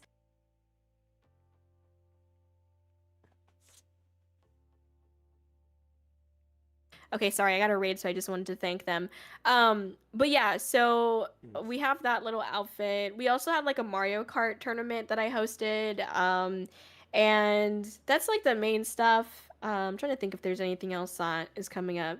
No, it's just a big race on in July is kind of what we've got coming up right now. So yeah, That's pretty amazing as well. Speaking thank about you. motorsport, I also recently collaborated with a motorsport as well. Um, Yeah. so as far as I'm aware of, I was actually kind of shocked because it's actually the Japan Super GT, and they are coming Mm-mm. back to Malaysia for the first time in 12 years.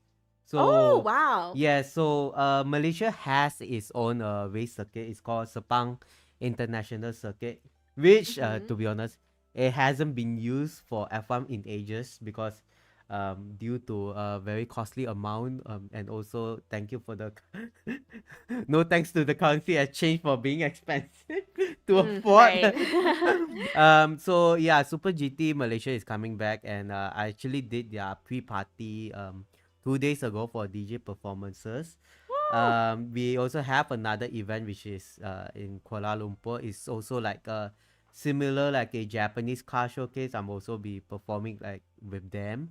The Oh, last cool. one will be on the 26th to 28th of June, happening at Sepang Circuit.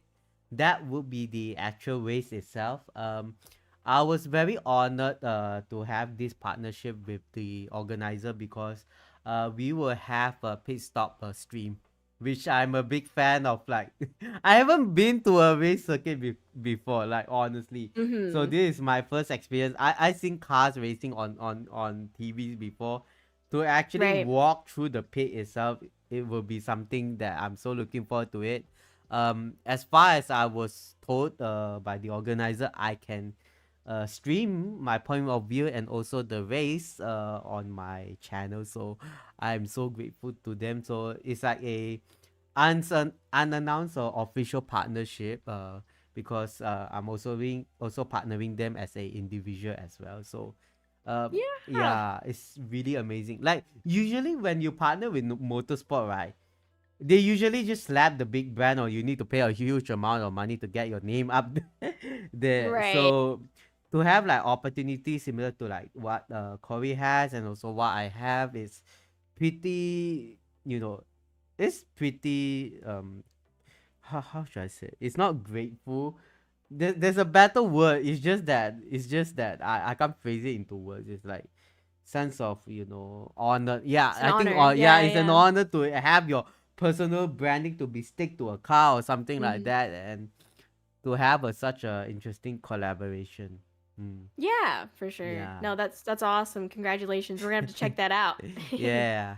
So talking about all of these IRL collaborations, so any message or goal you want to communicate through this cross industry collaboration?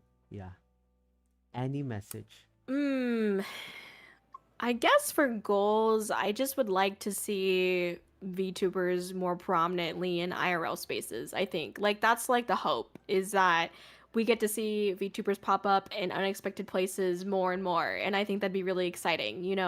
I think if we can get VTubers to be a part of like the day to day, just a tad bit more, that'd be really great. Just like how anime has become, at least in America, I feel like anime has become a little bit more acceptable. Yeah. Like it used to be like, oh, you're such a nerd and you're gross, but now it's kind of like, oh, okay, cool, you watch anime, like So I think it's kind of something like that. Like I'd like for it to become a little bit more like modernized. Like okay, these are not AI.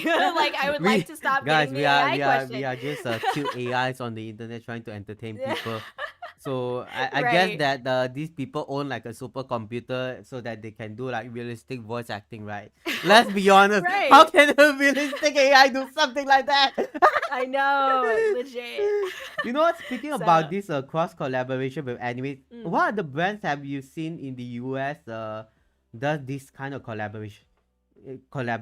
So let me just share a bit. In Malaysia, we have Guardians. I'm not sure if US have Guardians. Is basically like a self care product shop. They actually Mm. collaborate with Spy X Family. So they have Oh. shampoos and self care Ah. products with the branding on it. We have some cafes in Malaysia collaborating with animes. A lot of them actually. What are the weird ones? Let me think it through. Uh, Pokemon's collaboration with cafes a lot, and even Yeah. with KFC, all those, it kind of gives like a big Mm-hmm. shock. Like, you know, back then, like if we talk about anime like 10 years ago, nobody will even accept this kind of collaboration. Right. Nowadays, but like the self care product gave me a shock. Another thing is Mm-hmm. like in Japan, there is a shopping mall called Jasco, but in Malaysia, basically they lost the brand, they lost the brand usage. They call it Mm. Aeon. So Aeon is like Mm. our typical. Is the same as Jasco in the end. They Mm. collaborated with a lot of these major anime events like Naruto and everything. Another Mm. thing to let you know that Malaysia is a Muslim country, Mm. Islamic country, whereby it's more reserved to this kind of anime stuff. But Mm. in recent years, I'm just getting more and more surprised that Malaysia is accepting this kind of stuff. Yeah, Yeah. because That's good though. Muslim is very reserved. Like back then, if anyone cosplay out, the Muslim will call the police. Oh, I Legit, see. they will get called. Mm. They will call the police and they will get locked up.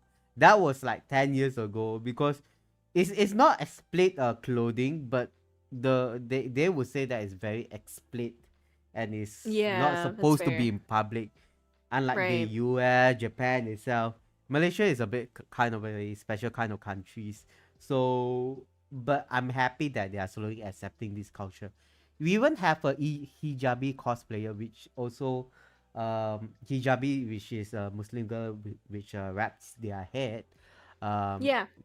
so they are also doing cosplay as well. Back then, you won't Yeah. see anyone doing like that. You won't see any Muslim girls doing cosplay. But nowadays, they are slowly accepting that culture. Like it's a good thing in the end. We are Mm-hmm. sharing. We are doing cross culture sharing, and this is what I like about so-called a collaboration culture exchange. Yeah. Yeah, I Mm. agree. I think it's nice to see like I mean, I just feel like if you're not hurting anybody, then like that's fine. Like as long as you're not hurting someone, do what you want to do. You know, that's how I feel. So, it is nice to see like that it is expanding and becoming more acceptable. I don't really know about like collaborations in America. I don't really know, to be honest. I'm sorry. I've seen it a little bit more is what I'll say, but like I don't really like seek those out. Is That's just me though. I don't really seek those Mm. out. I honestly don't watch that much anime nowadays because I don't have a lot of time because I'm like so busy like working on projects and stuff and doing VTubing that I just like don't really watch anime. So I don't really like seek out those things anymore. Yeah. Sorry. It's fine. It's fine. It's fine. But you know what? I just want to re-highlight one thing. In Malaysia, right, if you wear short pants or even short skirt, you can actually get caught by the police and get locked up. Mm, That's how reserved the country is. Just to mhm. let you know in advance. So yeah. Moving on to the next question. Wait, next question. Okay. So when it comes to IRL and VTuber event, these are two separate things. Mm. How do you make sure that the collaboration that you have done feel equally engaged for both parties, for VTuber fans and also for the, maybe let's talk about the motorsport event, like motorsport fans. How do they felt equally engaged and represent in the end? Yeah. I think for the motorsports one, it's a little bit complicated. There were some things that were supposed to happen with the motorsports collaboration that ended up not happening just because of like scheduling and et cetera, et cetera. Again, it's the first time that this type of partnership has happened, so Michael and I are navigating it like constantly, and so there's a lot of things that was going to happen but ended up not happening, unfortunately. So I feel like as far as like the motorsports collaboration, for the motorsports like fans to be represented and engaged, I think there's a little bit less of that because that's really up to Michael. Like I've left that kind of piece up to Michael. And so I don't really and this isn't to put Michael down, but Michael's very busy and so doesn't always have the time to be able to share that type of stuff with the motorsports community. And so I don't really feel like, and this is just me being transparent and honest, I don't think it's really been that much of a focus for Michael. For me, making sure that my community feels engaged, it has definitely been like, if there is a race that Michael's participating in, we're streaming it on the Discord, and we're all there cheering Michael on or whatever. And then for the race in July, making sure that I am going to be streaming so that way people can tune into the stream and really see this behind the scenes.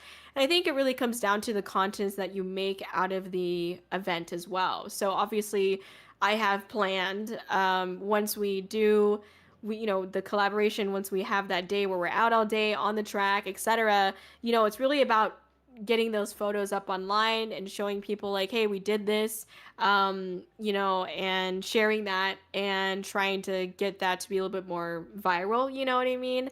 So I think it's really going to happen after the race, because we don't actually, I know like many people don't know this, but for a lot of these races for NASCAR, a lot of times the driver doesn't actually own the car. There's car owners, and they rent out the car to the drivers that need them. So in this, and because of that, Michael doesn't own that car, right? And so the wrap and the decals don't get put on until like the morning of the race. And Wait. so Now I'm learning this for the first time, because I thought that NASCAR, usually the cars are done by the sponsors, and usually they'll just fit in the engine. That because everything is like their self proprietorship, right? Usually that's the case, because I understand this perspective from a F1 or what event watcher usually. But it's kind of surprised to learn that they rent the cars and they just put the decal at the end of it the day. depends. Yeah, it depends. For some of the more popular races, so we're talking like the top tier NASCAR races, we'll just Yeah. say that, right? Yeah, some of them do own the car and have different contracts with those partners, for sure, 100%. But when you get a little bit lower, and to my understanding, the Arca Menards like tournament, for lack of a better term, because I don't know the motorsports term, the Arca Menards like series is one of the lower tier series I that see. NASCAR hosts, right? And so in that sense, because obviously, just as there are gaming tournaments where, hey, there's like there's local gaming tournaments, and then you go to the city gaming tournaments, and then you go to state, and then you go to nationals. Like, it's the same thing with motorsports, where the Arca Menard series is kind of like your state kind of series. Like, it's Ah, still, it's not the top, it's not nationals, but it is still in that tier of tournaments of where you're trying to climb up and get that experience as a driver, or as a gamer or whatever, so that way you can get to nationals, so you can get to like that those top tier NASCAR races. ah. So that's why when you're in like kind of the lower tiers, you usually, and this is just what I've learned, these drivers don't always own the car. There's car owners that will rent out the cars to the drivers. So it's kind of like, a car rental service, but it's for like motorsports and racing.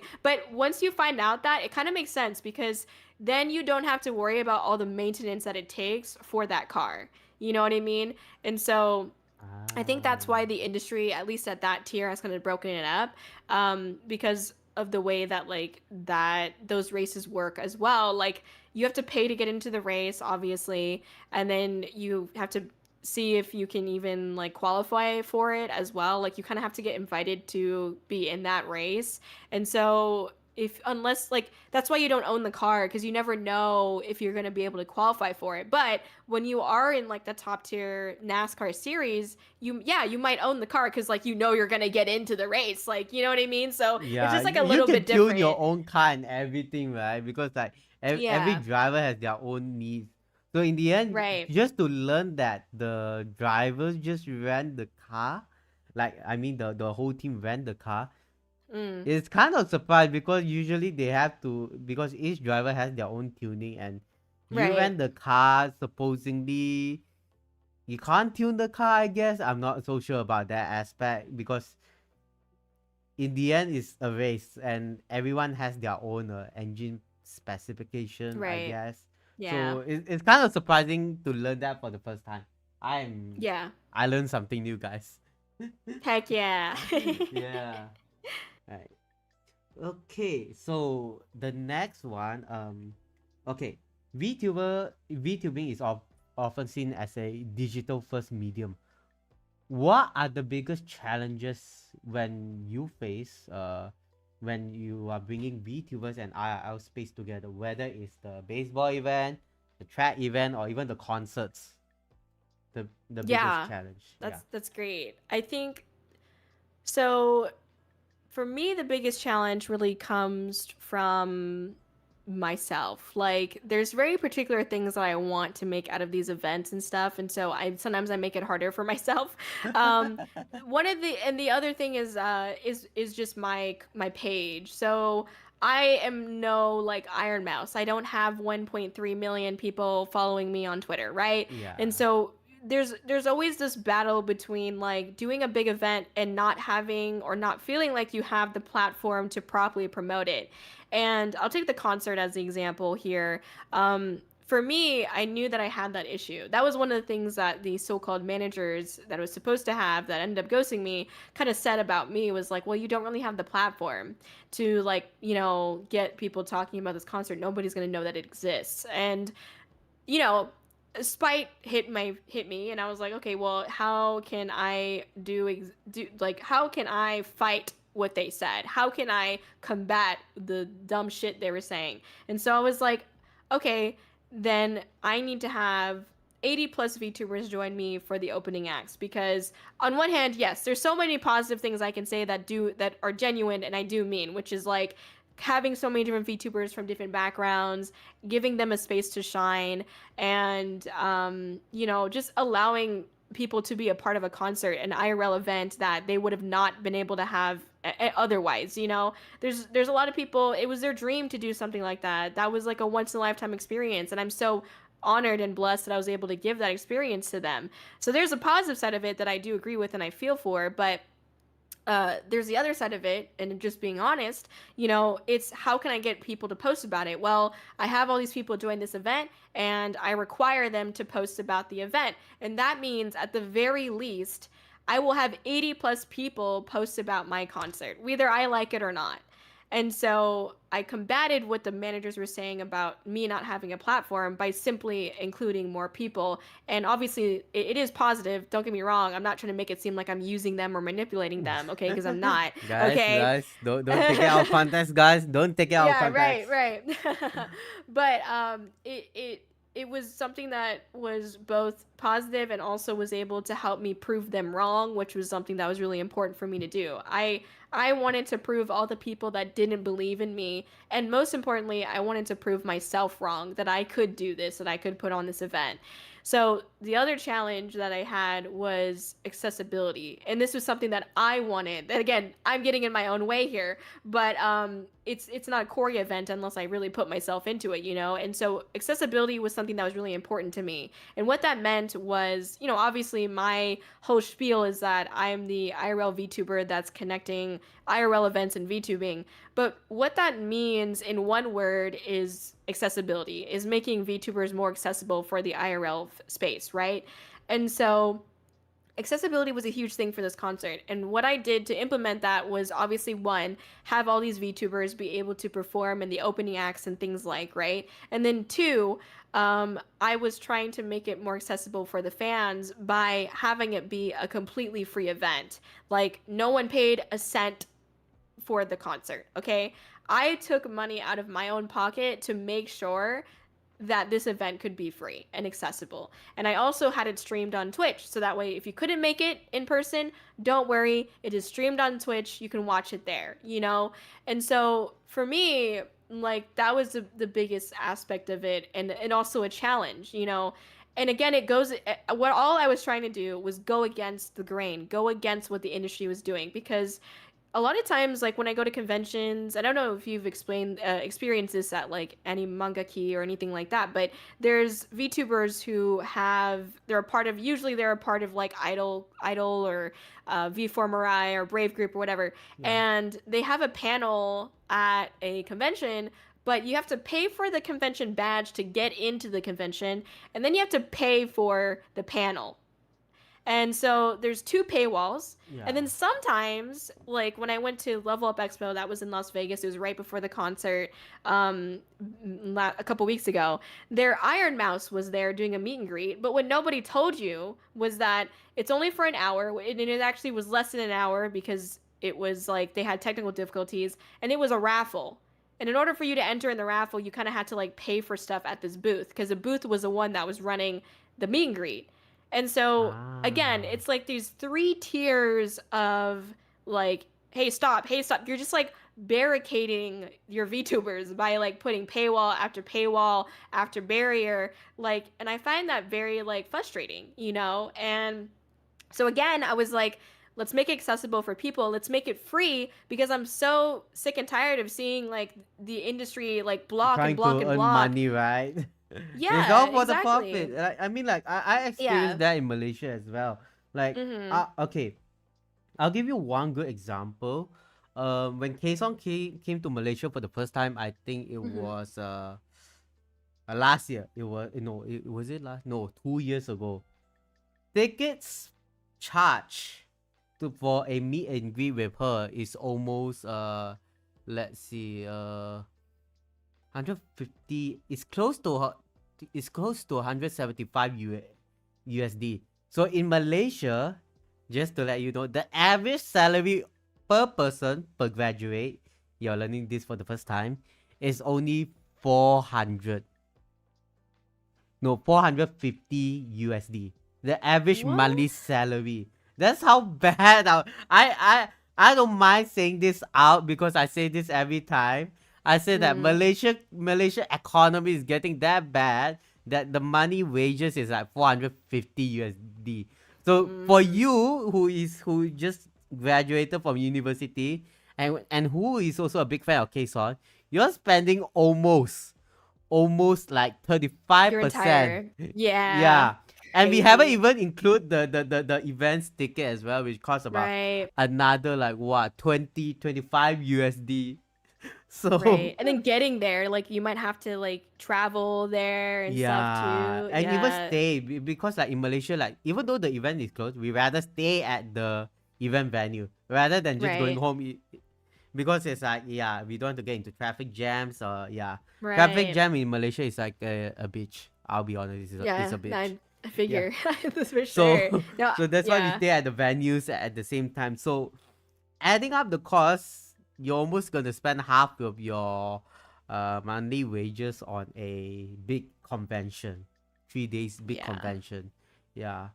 So I agree with you that a lot of these I have no filters on this. Like yeah, a lot of these big companies are in a way gatekeeping, meeting Right. their old sheets in the end, and so like when I saw you did that concert personally for me, I felt like you are doing something very you are giving back a lot to the community for me because Yeah.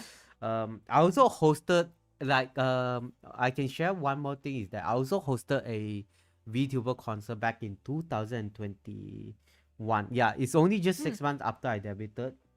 mm. What I did was it was also with a friend. So in Malaysia we are having the worst flood in history, like in 20 years or something. Mm. We came up with the idea of doing a thing called the Levita charity stream, Mm. whereby I would say unofficially I hosted the first Malaysia VTuber concert online on Oh, Twitch with yeah. over 60 VTubers. With 2 days full of event. One day is that we have a full streams of gameplays. Mostly I like interactive games with the audience like Jackbox, crab games. Mm. And the second day is all about performances. So Mm. I was pretty happy that during that time we actually got around 200 USD, no, 2000 USD, and we donated all of the money to the local charity organization to help the flood relief victims. So I think that was like the best thing I did, but because like internet issue and streaming on Discord, the tech behind that we were using it was also uh it's very basic. It's a Discord share screen, but basically one person share screen link up to another computer, and we just show everything out on Twitch. Yeah, I'm just like Okay, giving a gotcha. full breakdown of that thing. Mm. But looking at that, I felt very happy to feature all these indie VTubers. So when you did Yeah. that, it reminds me of the time where I did that concert, whereby I considered the best time I had in the VTuber, before all the VTuber dramas came in. Oh, heck yeah. No, Yeah, I agree. yeah. That's awesome. Yeah, I want So to yeah, say. Oh, sorry. Go ahead. nah, it's fine. You can continue. Yeah, Oh, no, good. No, I think that's amazing. That's super cool. And I mean, obviously, thank you for doing that. I'm sure plenty of people thanked you for doing that, but that's awesome. It's great that you got to organize and get all these people together for a really righteous cause as well. So that's so cool, and I applaud you for that. I definitely feel like, yeah, I can relate. I feel the same way. Like, I felt a little bit of disdain or like again spite coming in here, but but it turns into something positive is why I'm saying it. But yeah, you know, you see all these like the concerts that we do see, at least, and I'm speaking specifically about the IRL concerts, not so much the yeah, virtual concerts, but like the IRL concerts that we do see, you know, it's Hololive or it's V4 Mirai or something like that, and it's these agencies tend to be these agencies that it's just their talents, you know, so it's just limited to their talents and no one yeah. else usually. And then there's Oshi Spark, who hosts like Virtual Vacation, or they helped to mint Fantome with her concert, and it's like, okay, but they unfortunately again they have to make a lot of money because they're paying for these venues that like they're doing another virtual vacation. And now I'm not claiming to know anything about Oshi Spark or anything about the venue, but when I just did like a Google search on the virtual vacation venue, like roughly $30,000 USD to be able to rent that venue. And so I'm like, you know, Oshi Spark's now in the mode of like, we gotta make money. Like we gotta get sales because we have to at least make $30,000 to cover the venue.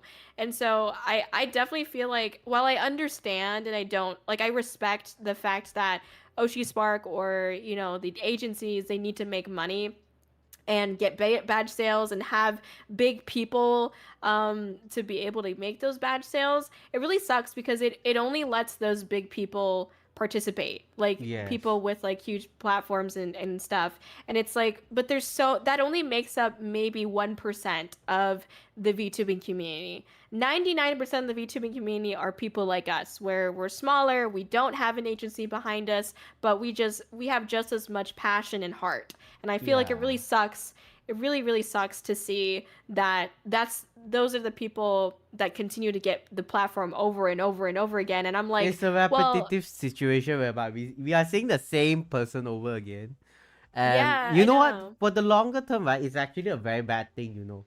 Because for me, again, no filter, you're just milking out the money from the same person. In the end, they might go broke. I'm putting that aspect because Yeah. I've seen scenarios happening in Malaysia right now that these days, ACG event, they are milking the same amount of money to their favorite cosplayer that they end up being broke. Legit. That is That's the same crazy. situation whereby when you have uh not showing any negative. Again, this is a podcast, we are doing a Yeah, general yeah, yeah. discussion, guys. Right. No hates, please don't call us out. We've seen Iron Mouse at a lot of events, and you know Iron Mouse Hmm. came to Malaysia more than 5 to 6 times. I've seen people Oh wow. actually spend, yeah, she came to a few of the events already. I even have a big concert as well. I went to that concert personally. um Hmm. the thing is, you know, you get to meet your Oshi for the same time over again. Do they remember you is one thing.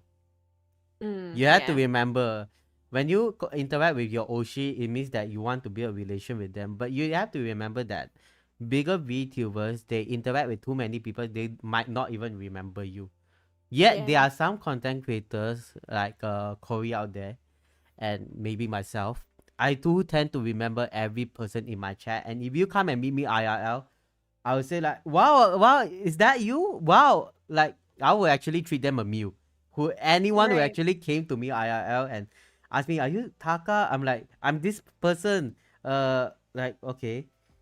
And if I remember you because you leave a very huge impression on me, I will remember you. But at the same time, for bigger agency VTuber, going back on topic is that you spend a lot of money on your merch and you tend to meet them and you only get to speak to them that 1 minute, but they don't tend to remember you. That's Right. that's the negative impact I will put it in a way.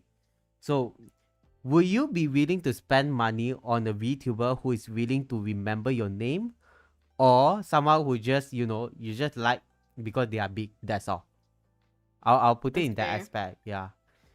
Yeah, I definitely think it depends on the person. Like, there's some people who I feel like they want to support their Oshi because their Oshi has made an impact on their life. And so, like, I get that side of things, but I also understand what you're saying, Taka. Like, you know, I definitely wish there was more support for independent VTubers. I think what you're trying to get at is something that I also feel. I feel like there's a lot of hate towards independent VTubers that I feel like is so unnecessary. But Yeah. I think it's because like without realizing it or without trying, I think agencies like Hololive or Niji or even VShojo, like their VTubers, their talents end up having kind of like, dare I say, like a cult like following because Yeah. they see them more like idol culture. And yeah, idol culture can be very toxic because you idolize a person to the point where like they become your god. And like, not to be religious or anything, Yeah. but like it can potentially become toxic depending on how you look at it. And so Yeah. I definitely feel like, and then when there's another indie VTuber that comes out, like I remember I went to Anime NYC, it's in New York, and Yeah. there was I was like down, like just a couple booths down from the giant Hololive like booth. It wasn't a booth, it was like a building, I swear. It was a small house. That was what their booth was. But I was a couple booths down, and they'd have like an event there, and then all these Hololive lovers would go down there. Not, no hate to them, by the way, but then I'd see they'd come down our aisle and pass my booth, and I would just see them like give me the stankiest side eye. Like they'd just be bombastic side eyeing me and giving me like a stank eye. They just like did not like me because they're like, ew, another VTuber that's not in Hololive, disgusting. Ugh. And so I think Oh. it's really weird like that some people idolize like whole live talent so much. Like I definitely feel like I would rather, like, I like the approach that I treat people like people first. Like I don't treat people like a number. I don't treat people like Yeah. they're not my income. They're not, which I'm thankful for. Like I get that like Iron Mouse and other talents that are in agencies, they kind of have to support the agency if they want to stay in it. And so they kind of do have Yeah. to look at their fans, not all the time, but sometimes they have to look at their fans like their income, and that can really suck. And I feel like I'm really thankful as an independent that I do not need to look at my community as income. I can look at them as people because that's what they are. Yeah. And I think that should be what thrives and prospers more. But it's just unfortunate that we're not in that industry. Like the industry is not Yeah. shaped to be that Yeah. way. I mean, it Yeah. becomes like a sort of like a new standard in a way. Let's call it new standard that Mm-mm. agencies, you know what, if they are not earning money, you're gonna get fired. Yeah. Yeah. Mm-hmm. But still, in at the same time, when you speak about this, it reminds me of last year when I was at Animangaki Malaysia. um Doki came and she had a Yeah. meet and Right. greet. So that Mm-hmm. meet and greet, not a meet and greet, is just like a stage show that is happening at the Mm. VTuber Mm. segment, whereby we have a lot of indie VTuber showcase, and we have Aka Virtual and a few other agencies over there. Mm-hmm. When Doki had her sort of like a fan base meet and greet, the huge amount, the big one. a lot of people were there that there were no space to walk. I was struggling to walk left, right, center because Oh gosh. accidentally stepping on someone means that you're dead beat. Oh no, dead Uh, meat. dead meat. Yeah. Oh, I said the wrong word. Oh my, dead meat, not dead meat. Dead meat. So after she finished up on her so-called showcase, right? Everybody left, and the VTuber floor is so empty. Like nobody gives a damn about it. That's how Yeah. bad was it. It was like, even though Doki is indie, but she's also at that standard as well, which is understandable. But at the same time, people should try to look into other aspect. I guess Doki has a big influence in the industry Yeah. as well. So, but at the same time, is that sometimes they are big already. You can also try to search for new people to actually support. I guess because there are more people that needs support. You never know what is happening behind the screen. That's Right. what I would say. Yeah. Yeah. I agree. Mm. 100%. Right. So okay. So let's go on to the next question. Uh, from a creative standpoint, how do you plan content or interact for a hybrid IRL and VTuber event? And what does the Yeah. preparation process looks like? Yeah. So for me, really, like the IRL events, it's about being the most obnoxious person you could possibly be. Like that's kind of I'm being honest. Like it's so real, and it's because you want to get reactions and you want to make content. And like to me, that's just like how I am, I guess. Like, when you're in an IRL environment, it's so uncommon that I feel like as Kōri, I have to be like 200 times Kōri. Like I have to be super loud, super obnoxious, super annoying, so that way I can draw an attention. And there's some people who are like, okay, this is interesting. Let me go talk to this anime girl on the screen. And so really, it's really about just being loud and trying to get people to interact with you, being like, oh hey, I like your cosplay, or oh that's like what are you doing? Oh, Dragon D's nuts, like shit like that. It's like it She quite pulls out the literally business, guys. it's real. It quite literally is just like trolling and memeing and being loud, so that way you get some people to laugh, or you get people to look over and be like, what is this, and then interact with you. So there's that. And I think as far as planning goes, like I've talked about it before, but I do have my physical representative, James, shout out to James, who sets everything up and like walks me around at certain events. And so James is also very good. Like I have to work with James on like planning itinerary. Like here's where you need to be at this time, and really work with James on like what he needs to do in order for us to make content. So there is definitely some preparation there. But for the most part, like it is very much like, James, scout out for things that look interesting. Let's go look at it if it looks interesting. Like, let's take pictures, let's interact with people, interact with things, and just make jokes and stuff. I think the hardest event that I've done to do interactions and stuff is at a club. So I've been to Wait, a a club. club? Yeah.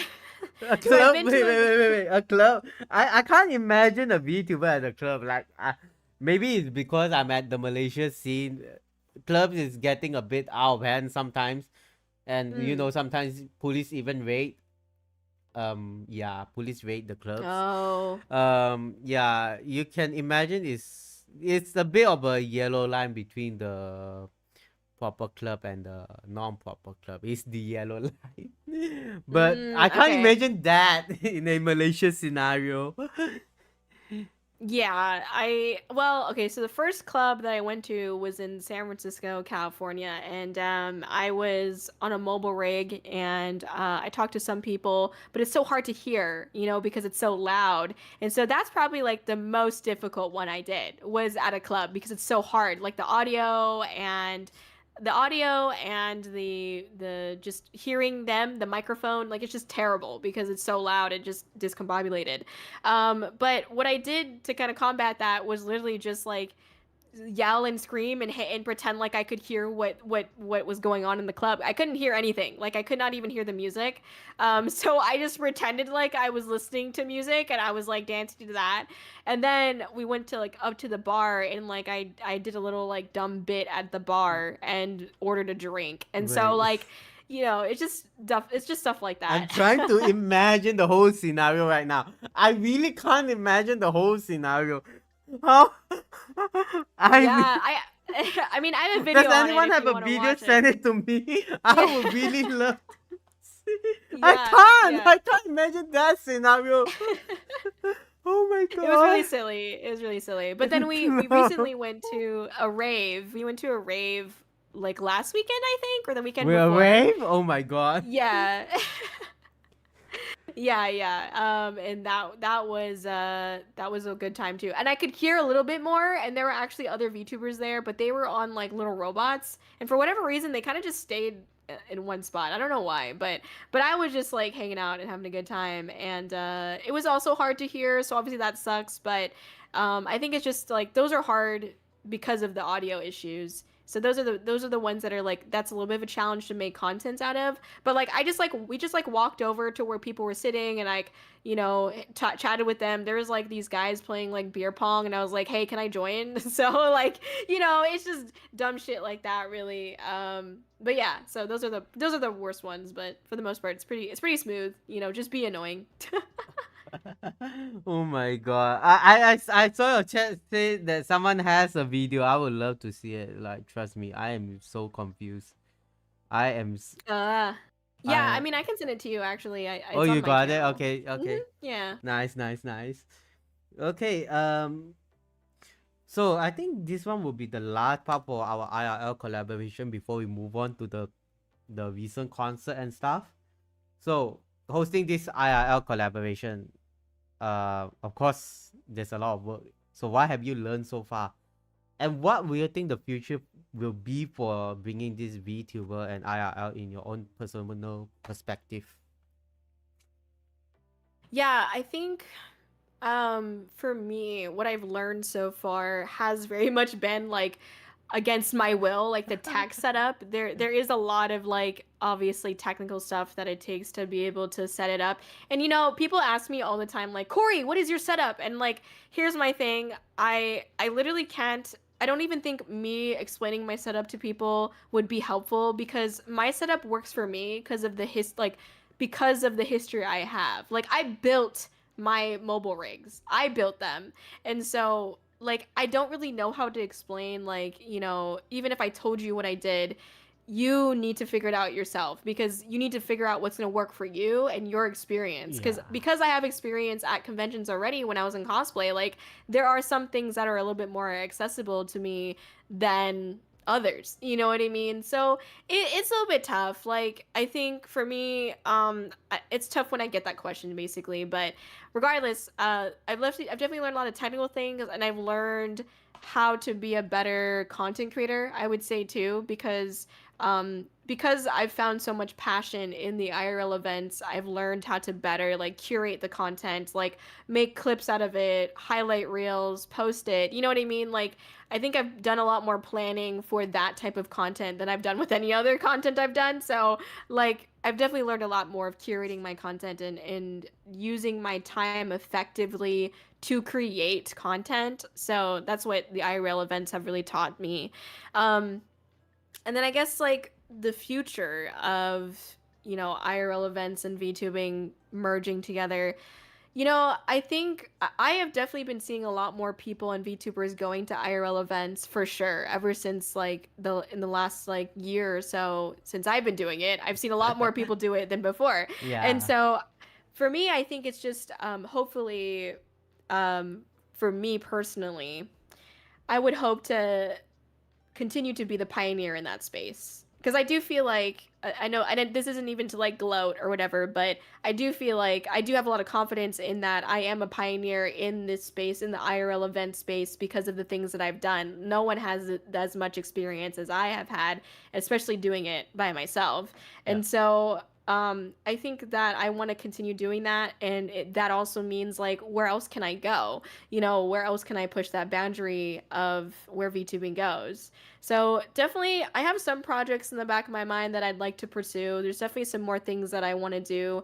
A preview of one is that I definitely want to do more streaming of IRL events. I want to go to like zoos and museums and places like that and stream there and stream my point of view and interact and make content there and have like the first hour just be me, and then the second hour like I'll bring on somebody else, so like do a little bit of like a collab type thing where I have someone else join me for like that IRL event, because for the most Ooh. part it's just been me. And there's a reason why to that, which I won't explain, but it's just been me with the IRL events mostly, aside from the concert, of course.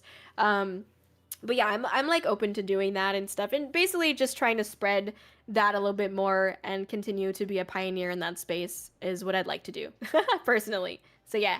Yeah, that's a very nice answer, and I would say that's I would say your point of view for the future for IRL and VTuber, IRL events and VTuber. You'll definitely still be the pioneer. I I would hope still. so. Fingers crossed. I mean, you already did with the NASCAR already, so I, Fair. I won't be surprised if Corey actually worked with NASA and send like her own plushie to the moon. I will even put it that, but I won't be surprised at this point if that happens in like the next 1 or 2 years. Corey Thank you. plushie on the moon or Thank you, floating in the Taka. universe.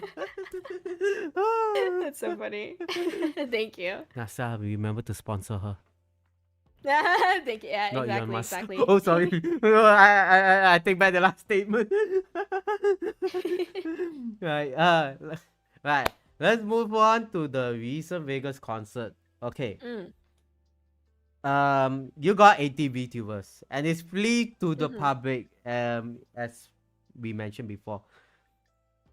How do you come up with such a? I call this ambitious because 80 VTubers is like I managed 60 VTubers collab before, and to be honest, the amount of communication is already hectic to begin with all the Yeah. ads and stuff. So Yeah. what gave you this ambitious idea to have the concert in the first place? I think it circles back a little bit to what I said, but I'll give a little bit more context. Like, it was just because I wanted to do it, one, and also two, because I wanted to prove the professionals that were like telling me that I couldn't do this. I wanted to prove them wrong, and so it became ambitious, I think, because I was passionate about making this event truly one of its kind. I didn't want to be a Mid Fantome's Revenge. I didn't want to be a Virtual Vacation. I didn't want to be a whole live concert. I wanted this to be Corey's concert. And the only way that I could do that is to truly like follow what I believed in, and also follow going like against the grain of what was common in the industry. And so I think it really came from both a place of passion and creativity and spite, because I was like, I'm tired of this shit that so Exactly. so I think it was a combination of those things. And I don't know, the idea for it, well, to be honest, like I think it was in like November or something that I had pitched the idea of wanting to build up or build my way up into doing concerts and stuff like that to some professionals in the space, and they were like, "Okay, yeah, sure, whatever." Like they kind of just like brushed it off, and I was like, "But I really want to do it. Like I have two albums, like I have music, and it also it promote both my music and IRL events, and that was IRL events was my main branding, and that's what I wanted to Yep. push. And so if I could combine my music, my original music, and IRL events, like why the heck not? And so I think that's really like what started it, was like I just wanted to do it because it mattered to me, and that's all that's all it needs to be. It just needs to matter to me. And it did. And the only way that I was going to continue to make it matter to me is if I fully believed in the concept of the concert, which was accessibility. And so again, that meant like, hey, I'm gonna have to communicate with 80 plus VTubers so that way I can try to have them be a part of this. And I want them, I don't care where they're coming from. You know, we had so many different types of VTubers from so many different places, like internationally. And that was such an amazing thing. It was beautiful. And then we just had the fact that it was free, you know, and I was like, all of those aspects of the concert like truly was just to go against what the industry was commonly doing, because I really wanted to prove to anyone and everyone that that one, an independent VTuber can do this by themselves, and two, that the industry does not have to be this way. Because for whatever reason, everyone thinks that it has to be this way, and we really need to stop that. Like, it doesn't, you know. So so yeah, I guess that's what it boils down to. If that makes sense. Yeah, makes a lot of sense. It's like making a bold statement to say that, yeah, you know what? Let's do something a bit different. Mm-hmm. Let's try to prove to people. Like, I'll be honest, it's very rare for me to see people proving themselves in public, because sometimes proving themselves there will be a backlash, but yours Yeah. is the kind that brings positive in a way. Yeah. Yeah, because again is that, you know, people like going back to the whole IRL event where working with these we coin industry people who are brands, right? They always Yeah. like to look at numbers, Right. which is for me Exactly. personally is like a big hassle as well, because um I'll be honest, there are things that I want to do, and you know, like looking for sponsor for stuff is also not easy, when especially when it comes to your numbers. Yeah. So to put a bold statement out to say that, you know what, fuck it, I'm just gonna make this concert free. I'm just gonna use my own money to pay off everything, and you know, show them that I can do it. That's a very bold statement out there, which Mm-hmm. I really appreciate it in a way. Thank you. Yeah, I'm glad I could Because do it. not a lot of people have not a lot of people have that the so-called resources to do it. You have the resources. I mean, you Yeah. could have just do your own solo concert at the own hall, but you're opening up the opportunities to over 80 VTubers as well. Mm-hmm. You're not just giving a statement out there, you're even like giving them the platform to showcase all of their unique personality and identity, their charm as well. So Yeah. it's not just like a one statement, it's a multi-statement packages packaged into like one FedEx and ship it to the whole globe. Exactly. No, that's so Yeah. real. It was really nice because I had some people like tell me, I recently collaborated with this one VTuber named Pawa, and I believe Pawa is also from Malaysia. Yeah, she's from And Malaysia. I know her yeah, as well. yeah, yeah. And so she was telling me that she was really grateful for the concert because for a while she'd been thinking about like how to do a community meetup, and like cuz her community wanted to do a meetup, but she wasn't sure how to do that. But the concert allowed for a space for her community to meet up there. And so it really was like bringing communities together. And also on the stream, like we had tons of communities from different VTubers like cheer their VTuber on, you know, and like Yeah. it's such a great experience to be able to share that with your community, like truly, you know what I mean? Like, hey, look at me, I'm on the big screen, and your community is like, heck yeah, let's go, you know, like it's so nice to be able to share that experience with your community and be able to give that experience to them as well. So yeah, for sure. I think community is a huge, and globally a community, the community coming together for this event globally, internationally was such a huge thing that I'm really Yeah. grateful for. Yeah. Mm. Definitely it's one of the best realistic idea. I call it realistic idea already because it's already have happened. Mm. Uh, for someone to host a concert, like, plus it's like even in the cinema, right? It's a cinema, Mm. right? Yeah. Yeah, Mm-hmm. because like renting a cinema in Malaysia is about five, it's 100 USD. So to pull off such a fab for a cinema aspect, I don't know the rates over there, but of course it's not gonna be cheap as well. So making it accessible and free to everyone is, again, I'm very grateful that you're helping the indies as well. Yeah. Heck yeah. No, thank you for saying that. Thank Yeah. you. So when it comes to this kind of events, what are the biggest challenges? Because I don't know how everything was done. So it might be live, might be pre-recorded. I'm not so sure. Or is there any logistic problems along the way, which you know, what are the other challenges that you face during this Yeah. concert?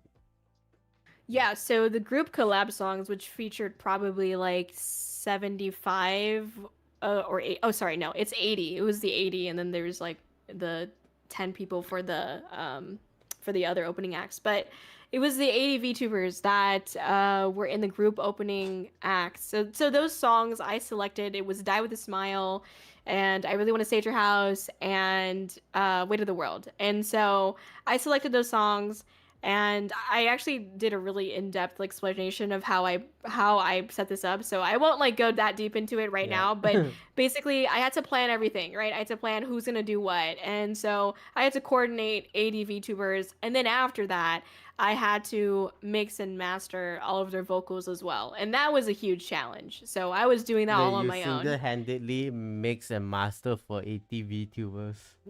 Yes, I did. And it Oh, was a nightmare for sure. It was a nightmare. I mean, it's hard because some of the VTubers were like asking me, I mean, I'm sure you've experienced this as an event yes. organizer as well. They ask you these questions that like you don't really know how you can tell them like that's not going to work. Like the common question was like, can we do harmonies? And the problem was is like I knew that I had to mix and master everything. And so I tried to say, well, no, because I like my process of mixing and mastering everything. It's going to be very difficult to do the harmonies. But the other side of it was like if I showed you a clip of just a raw file, the timing was off. Like everybody's timings was off. Like it was really hard. I had to align everybody's like lyric or like their vocals and stuff because some people were extending the note too long, some people was too short, some people were going too fast, too slow, and so you end Yeah, up yeah. having to just timing it was difficult.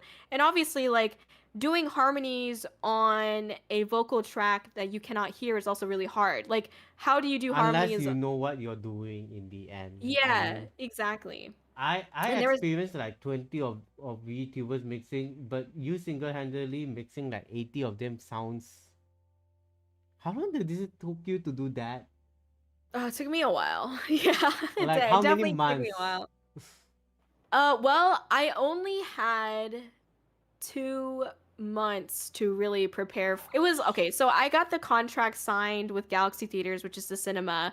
I got Yeah. that signed like the very beginning of February. So I had February, March, and then until the end of April. So it was roughly 3 months, but obviously it's more like two because I have to prepare. Like I needed to do other things in the month of April. Yeah. So it was pretty. I mean, I don't know. It definitely took me like at least a month to do all of that. Maybe a little bit less, but I really don't remember. I mean, the hardest part was getting the timing down, I think. And then Yeah. after that, it's just, putting in the usual or not a usual, but a vocal chain that I've used in Vocal the chain past. Yeah, and then just making small edits based on, and the EQs and all those right. stuff. Yeah, compressions. Yeah. Yeah, it's not fun, but the end result was worth it. And again, just to be able to have everybody be a part of the concert, that's what matters. And then I also did the video as well. So I had to get all of like their footage, and then I had to put it on the video and edit And it to make compile sure they were together. singing at the same time. Yes, exactly. So I did all of that for the group collab songs. For the like soloists and the feature performers, I basically just like asked them what song they want to do to make sure there was no overlapping, and then gave them the like, okay, here's like the theme of the concert. Go, try to pick a song or a couple songs that work for it. And that was like the main thing, really. But yeah, I would say so the biggest challenge was probably doing or one of them was doing the mixing and mastering and the compiling of the group collab songs. I did that on my own. And then I think the second hardest thing was honestly just like practicing, rehearsing, because all of the organizational stuff, like maybe it's because I've done so many projects at this point, like it's just kind of like comes naturally to me. So it's not that hard. Like I just have a bunch of spreadsheets and like, yeah, spreadsheets aren't fun, but like I'm used to them at this point. What I wasn't used to was truly like committing to rehearsing every day. So my part was live and I had to rehearse every day. And my performance itself was an hour and a half. So that's like at least an hour that I need to like shave off of my day to be able to practice. And it was more than just practicing my melodic singing, it was also to practice the metal growl. And so metal growls can really, if you're not doing them correctly, it It can will really harm your harm your vocal vocals. cords. Yeah. Yeah. And so luckily I've been doing like metal screaming for the past like 2 years. So like I knew how to do it without hurting my vocal cords. And obviously limiting myself to not doing it more than a certain amount of time as well. So for the most part, like it was fine. I never had any like pain or anything like that with my voice because I was doing it relatively correctly, I'd like to say. Um but yeah, and so that was probably the hardest thing though, is was just practicing. And then I had to set up like my OBS in a certain way, so I had to practice like hotkeying stuff and hitting the right times, hitting the right transitions, making it seem like it all flowed together. And then I would say the last biggest challenge was to make the concert feel like an experience. Like I didn't want this just to be like VTubers performing, singing and dancing. Like I nothing against that, but I wanted this to feel like an experience. And the way that I kind of one of the ways that I did that was having like this narrative flowing through the performances. So like I'm sure you It's like watched it, a but like storytelling in a way, right? yeah, Yeah. exactly. So I wanted it to kind of feel like a movie. I wanted it to feel like there was this climax coming, and so and thus making an experience. And so that was the other challenge, was like how, with the resources that I have, which is limited, how do I make this turn into something that feels like an experience? And so creating that narrative, right? So yeah, that was the other challenge, I'd say. Yeah. Yeah. Like I'm still a bit knocked out because the last time I did a project for Mhm. VTubers, I think it was a 20 songs mixing. I have mixing burnout within the 2 weeks. Like you have to mix over 80 of them. I'm Yeah, just being it wasn't confused. fun. I'm It just being wasn't fun. confused. Like I mixed for 20 VTubers before. I got instant burnout within the 2 weeks that I was being given feedback like, yeah, I think your first edition sound better than the last one that you did the final mix.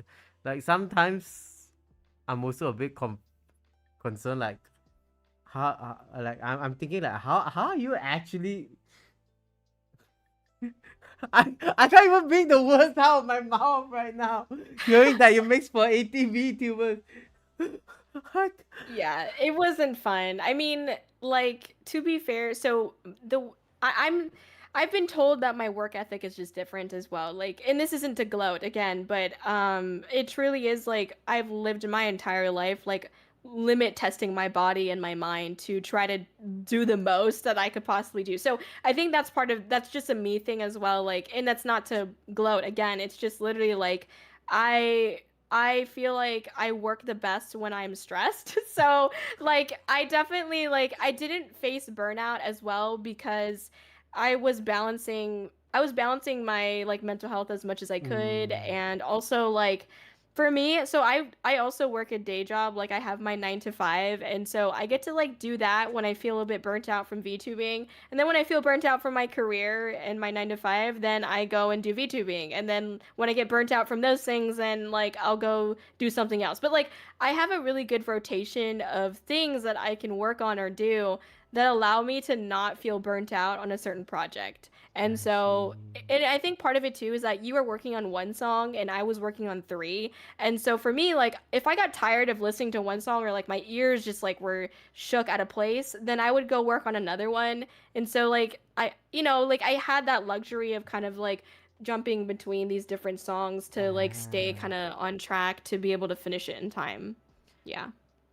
Well, at least that's a nice thing that you are able to finish up 80 VTubers mixing. Again, I'm kind of shocked. Yeah, it was not a good time for sure, but I got it done. So, Yeah, you got it done, and that's a good thing. Yeah. yeah. So when you spoke about a day job just now, a question that came up to your mind. So you do IRL events, collaboration, and you have your own VTuber things. So Mhm. how are you actually balancing things up? Because when it comes to this kind of situation, we have IRL job. Over there, we have one part is already that of a stress. Mhm. Second part is that when we have stress, we at the same time, we as a content creator, we are not. I don't know because a lot of people do say that people are here to watch you to entertain them, not to hear you to rant about life. So like you Right. have that stress. How are you keeping people entertained at the same time? Like ah, not being weak at the same time, even though you Mm. know you're weak. Yeah. Yeah. No, I get you. I think that's a fair question. And I think sometimes I show it. Sometimes I wear my heart on the sleeve and I'm like, I'm having a bad day, but I'm I want to cheer myself up. Like I think I'm really grateful to have a community that like we bounce jokes off of each other. And so like a lot of times like if I even if I'm feeling down, like we'll just start talking about something or like going on a tangent about something and it makes me laugh. I think it's really just like the headspace that I throw myself in when I'm streaming because I kind of like I just I guess it's like a mental state. Like it's like a flow state where I let go of like okay, I had a really terrible day. Let's just try to focus on like what I have right in front of me and just be present. I think it's just a matter of being present. And sometimes being present does mean, "Hey guys, I had a fucked up day. My boss yelled at me or whatever." And then you talk about that and then what I do is I make a joke out of it and then I move on. Like I think it really is just like how you tell the story. You could tell the story in the most like god awful, depressing way and it brings the entire mood down, or you can tell the story and end it with a fart gun noise. You know what I mean? So like I think there's different ways that you can tell a story to make it a little bit more entertaining and make it a little bit more like it's not the end of the world, and it's not. Yeah. So I think trying to keep things lighthearted is important, but it's okay to like talk about like, hey, I'm not having a great day, so a little bit more low energy today. And just see where the stream takes you, see where that flow state takes you. There's a lot of times where I say, hey, it's a low energy stream, but then like 10 minutes later, I'm screaming into the mic because something crazy happened or like we're talking about something stupid. And so it really is just like trying to be present for your community. And it's okay to be present for yourself at the same time too. I think it's also okay to be like, hey, I don't think I'm able to stream today. Like, it's okay to say I can't do it and just have your community miss you a little bit, Or you jump on your Discord server and you stream like a movie night instead. So you're not having to like be present on stream, but at least you're being present for your community as well. So I think just trying to balance that out, Yeah. is important in that sense. Yeah.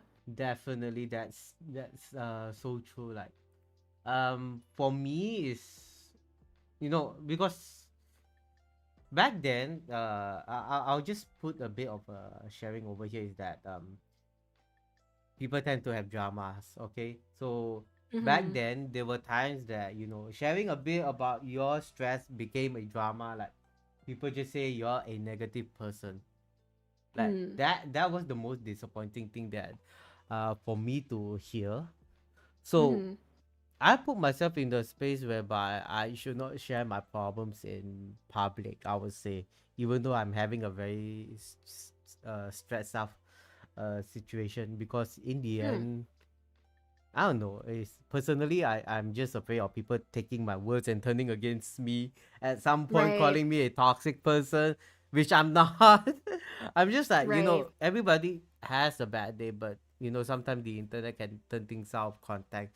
So at the same time, that question was like something that I would like to learn how you actually manage it at the same time. Yeah. Yeah. I think it's when you talk about it trying to be neutral. I think a lot of people, the reason why they get that bad rep of like they're toxic or negative is because they tell the story in a way like I did this, I did that, and then they did this and they're evil for it. You know what I mean? Like, and Yeah, when you tell a story where you victimize yourself or you antagonize someone else, it can come off as very toxic. yeah, But if you tell a story where like this thing happened to me and I just don't know how to feel about it. And so I'm trying to work through how I'm feeling about it and like nothing against them. I just want them to be in their corner doing their thing and I want to be in my corner yeah, doing my thing.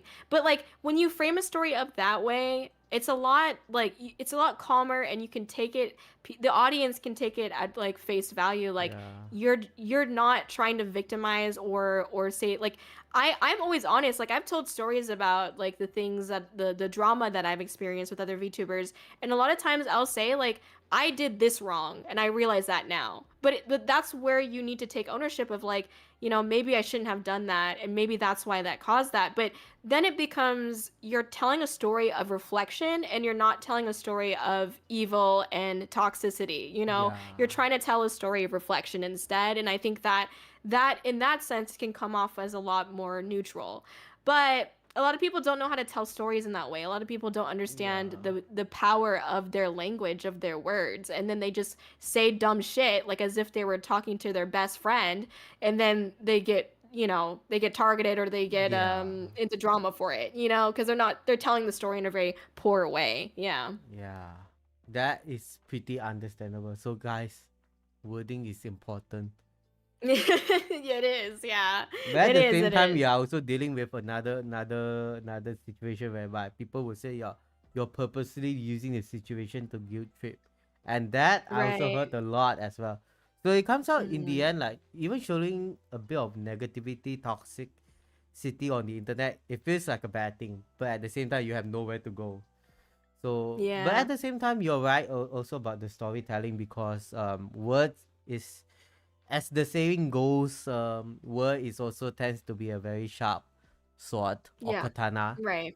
So Mhm. misusing any words or even the phrases can lead you to certain death Yeah, definitely. indirectly, but Yeah, you yeah. get what it means.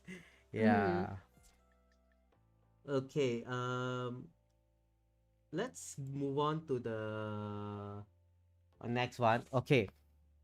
One of the things, again, for me, I noticed that you feature a lot of indie VTubers, which I appreciated.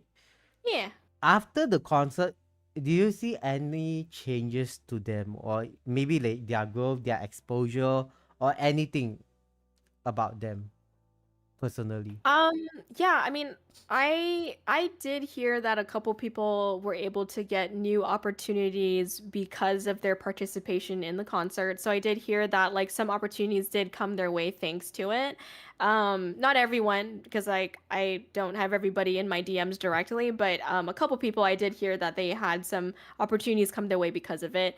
I think the biggest thing that I should say about this question is that I made it really clear to people that this concert wasn't for the purpose of growth and exposure at the same time. Because I remember, like, when I was reaching out to some of the people to do the feature performances, there was some people that were like, and well, managers of people that were like, yeah, I mean, if you want so and so to participate in your concert, it's going to be $1,000. You have to pay us $1,000 for a performance fee.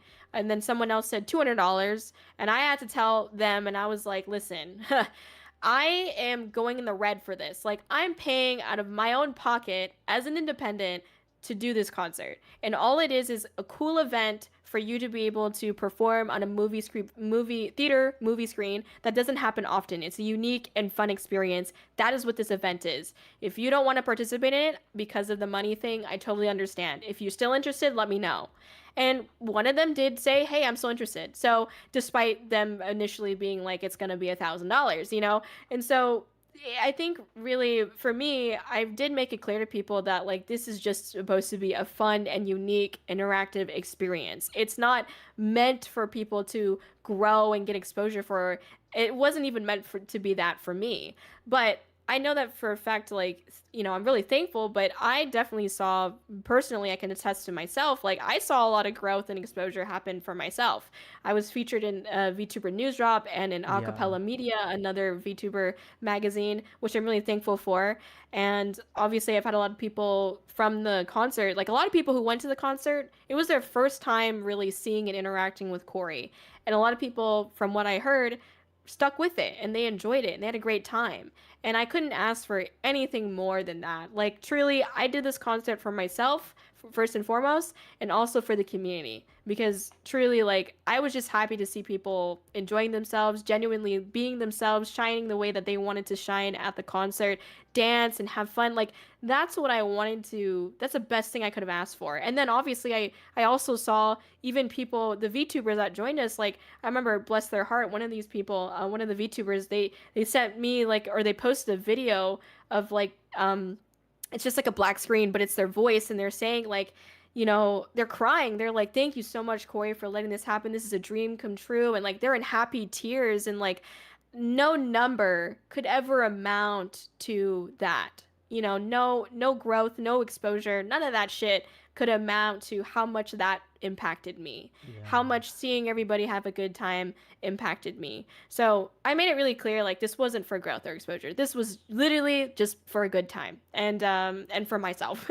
So yeah, I think, like, I think, I don't know, like, I heard a couple people got some opportunities thanks to it. But for the most part, like, I'm not really sure. I think people just had a good time, and that's definitely what I can attest to. Mm. Mm-hmm. But that's very nice to hear that.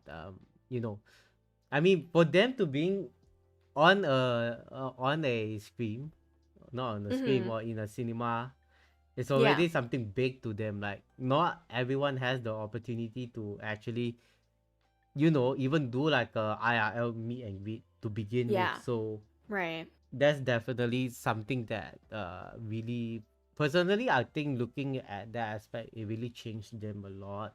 I would say at Yeah. some point, Yeah. also with what you did. So, Mm. speaking about them, any parts of the performance done by them uh gave a sort of like a surge of emotion, or it surprise you, or it moves you? That's a great question, Taka. So I think the very last performance, "Weight of the World," that's a beautiful song. It's from the Near Automata soundtrack, and obviously that's a beautiful soundtrack. But basically, "Weight of the World" is a very impactful song to me personally, but even to just, like, the audience listening, it's a beautiful song. It's about, overcoming a lot of challenges, feeling like you have the weight of the world on your back, but still trying your best, kind of, and working together to do that. And at the very last chorus, I decided to have all of the VTubers that were in that song specifically sing together. So I don't know, it was like maybe 30 VTubers or something like that were in that song. And so at the very end, I had all of those VTubers singing at the same time, which was a terrible thing to have to mix and master. But it was nice because Still we can't had all believe these you did people. that. Mix and match. It was terrible. It was terrible, but Still can't it was believe worth that. it. It But was it was worth it. It was worth it. And seeing all of them sing that last chorus and all of them on the screen, like, it made me tear up, and happy tears, and it made some other people tear up as well, because it was just like, this was a visual representation of what Corey and this community was able to create. This is it. This is all these VTubers coming together for this amazing event, and, like, that truly was, like, such a beautiful moment. So that definitely moved me. Yeah. yeah, that definitely, like, I still can't believe the 80% mixing. No, Yeah. every time you say 30%, like, it knocks back to me. I'm thinking back, like, is this a nut job? Yeah, it was tough for sure. Yeah. Right. Okay, moving on. We will go on to the question of more to focusing on indies, okay? So, Okay. how can indies VTuber take advantage of offline or hybrid events to grow their reach beyond the digital platforms? Yeah, I think this is an interesting question. And I actually did a stream where I talked about the pros and cons of going to cons as a VTuber. And so I think what it comes down to is that it really depends on your direction as a VTuber. I think my honest opinion, my honest, and this is after, 25 plus conventions and all of this experience. My honest opinion is that don't do it. Don't do conventions, don't do IRL events if you're an independent VTuber. I think what's more important is that you build your foundation and that you build your online presence, because honestly, a lot of the IRL event community doesn't actually give a shit. Like, they don't actually want to watch streams because they're out doing cool stuff at different conventions. They're not going to sit in front of their computer and watch a 3 hour stream. Like, a lot of people that are in the IRL community, they don't care. And I'm just being blunt and transparent because that's just what I've experienced. And there are some people who do care. A lot of my community, I did meet IRL and they did come back, but I've interacted with well over, so I've given out free stickers because I have these little business cards that have free stickers on it. I've given out over 10,000 free stickers. And let's just say I talked to half of them, which I've definitely talked to more, but let's just say I talked to half. So I talked to 5,000 people. And yet I come to my stream and I'm struggling to get 30 people averagely to watch me. You know what I mean? And so it just goes to show that the IRL event community is vastly different. It's a vastly different audience than the people who actually watch Twitch or YouTube or VTuber streaming in general. And so if I was not already the IRL event VTuber that I have become to be, if I didn't have this like enjoyment that I already have in and passion I already have in IRL events, I'd honestly tell people like I wouldn't do it. Like I would not be doing this right now. And I would tell other people you might not want to. You might want to focus on building your own platform first and having a foundation. So that might be more important. And again, it also depends on your personality. I see a lot of people who try to do it and they get burnt out so quick because they're not used to interacting with people like in that setting as well, because you're dealing with a couple different tiers of problems. Like one of them is like the lag between, them hearing you, you hearing them, you speaking back to them. Like there's a lag between all that. So you have to really think quickly on your feet in order to not in order to have a flowing enough conversation with the person in front of you. And then two, if you're going to conventions, for example, you potentially, not all the time, but you're potentially dealing with the people who don't really leave the house, if you know what I mean. Like they're Yeah. not people who are socially like, chill. Like they're kind of like awkward. And I'm awkward too, so I get it. But if you're someone who is also very awkward or socially anxious, like it can be very difficult to sit there for multiple hours and try to interact with people. It really is. And then you get some people who try to troll you, and like it's different when they're trolling you right in front of you. When they're chatting in your chat, you can just okay, mods, ban Ban them or them. time them out. But you can't do that when you're in an IRL setting. And so I think it's really difficult. And the other side of it too is that you need to have somebody who's truly on your side. And I think that's the hardest part. I'm really lucky because I have my physical rep James, and James I had like kind of known before, who had done like James has done like in the past has done a lot of like other booth works and still does.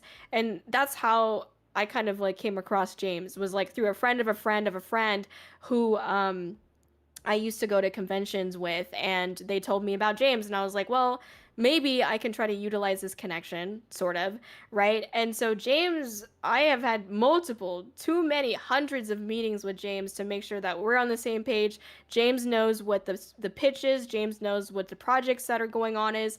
And so unless you have someone really in your court pushing that, like James is the one that hands out the free stickers, not me. I can't physically do that. And so it's really, really hard to like have someone really in your Hold that court thought. pushing you. Hold that thought. Okay, I have a sudden phone call. Give me a sec. it's okay.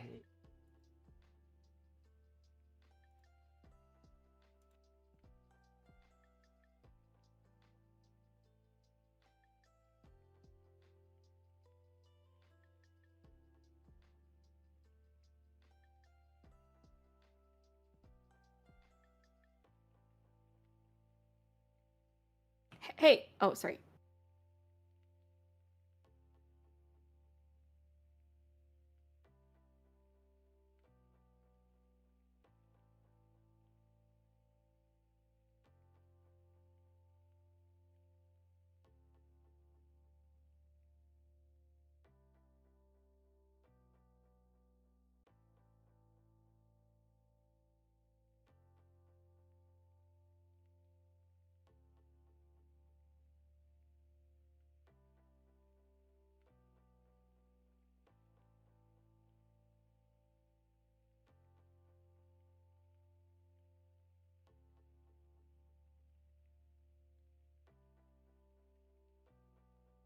Hi, can you hear me?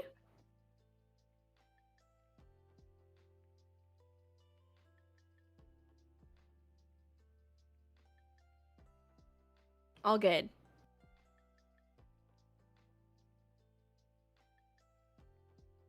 No, it's okay. Yeah, I think so overall I don't think people should do it like other VTubers. I think you're better off like focusing on your brand and your content. Now, if you feel like your brand is going to be aligned with IRL events, then for sure try to do it. I think like how they can take advantage of them is really just to make as much content as you can out of it. And that's also a challenge because that means you need to try to get someone to take photos or videos or something like that, or you stream it, right? And you record that and make content out of that. But it's a tough thing. Then that's why I say like if you're not used to it, if you don't have the setup, if you don't think you can afford the setup, literally You need just a stick to team. being online.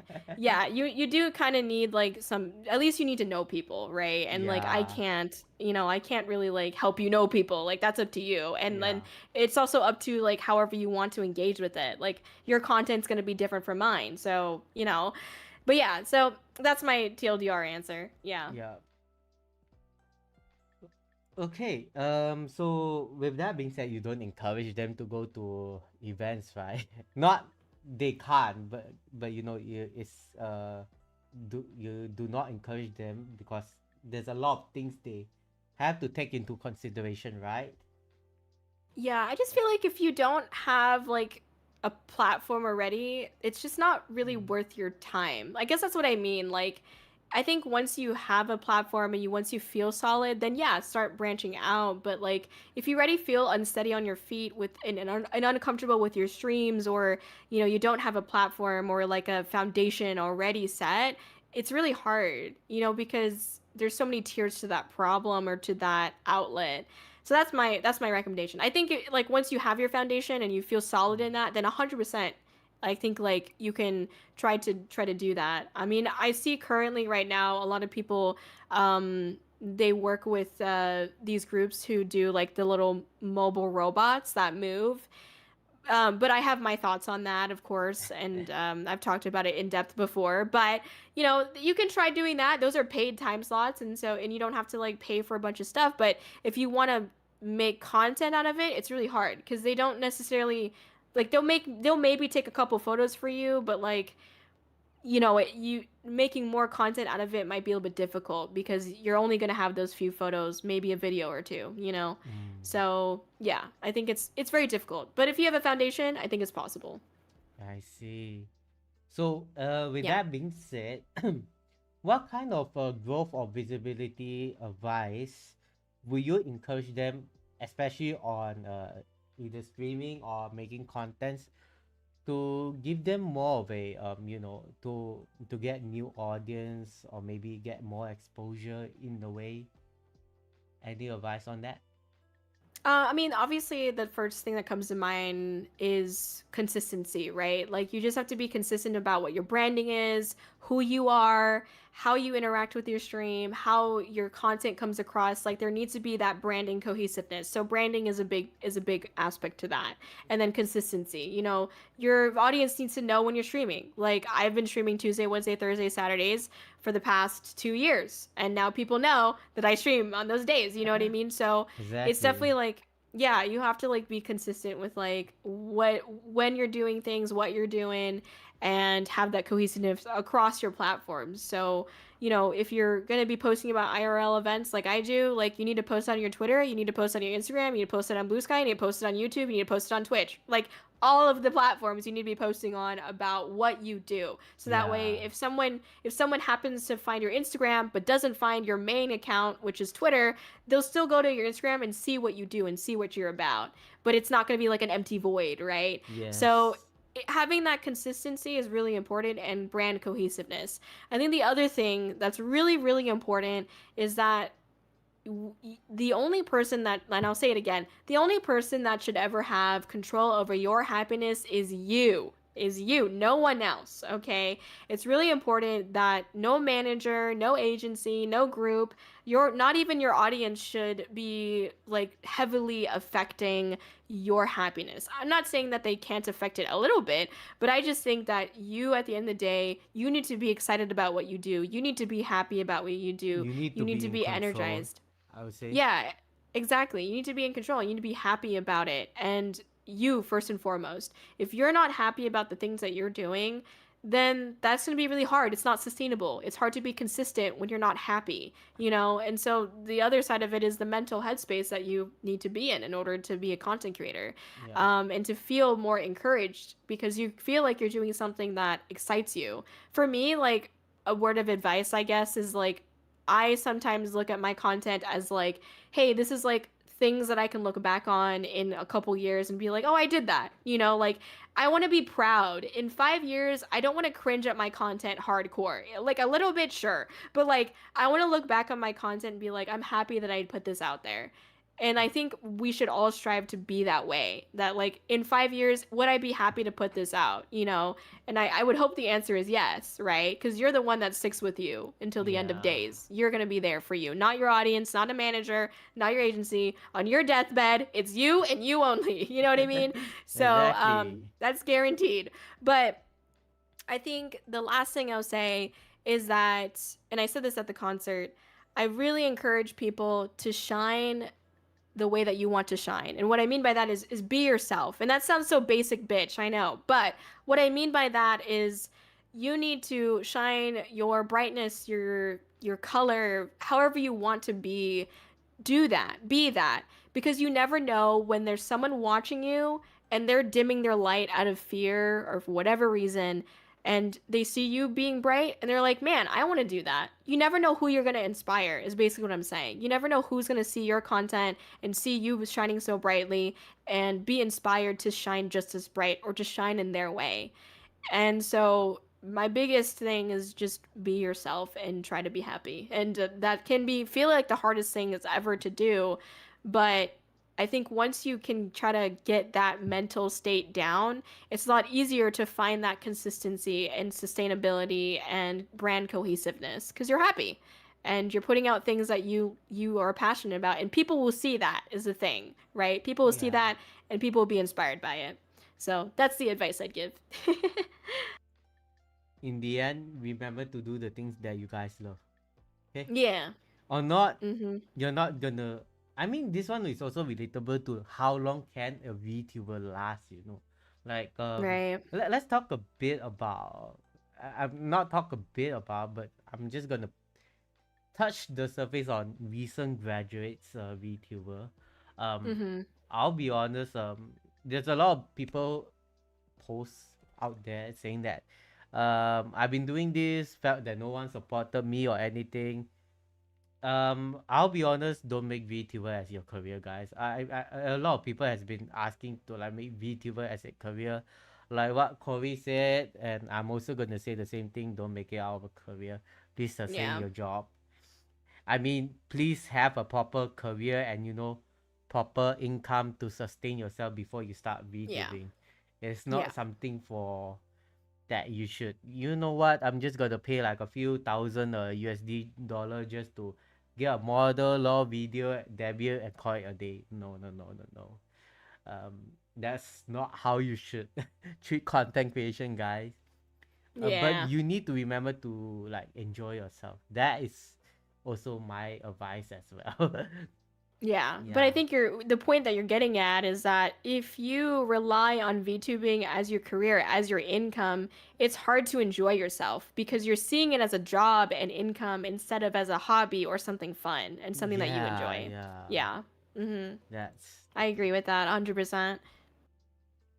okay. So we come to the Google Form segment. This one is the last segment. Okay. I have additional question that is coming in which is not on the form, but I'll be you know what? I'll read them to you later. Um what so the first one from 96, what would your Mm. dream collab be? Oh, that one's tough. That one's tough. I don't know. I mean, okay, my go-to answer is a dream collab would be with a shaved ice place because I actually really like shaved ice. Like like shaved ice is Corey's Oshi mark, the emoji. Ah. But also I really like shaved ice. So I'd be at the like I would actually go like incognito and like get the shaved ice. So I so yeah, I mean, I think maybe like a shaved ice place or like a little pop-up at a shaved ice place would be really cute and I would love that. Um but outside of that, I don't know. I You don't want to go know. What about you? beyond? Beyond on NASA? NASA would be nice though.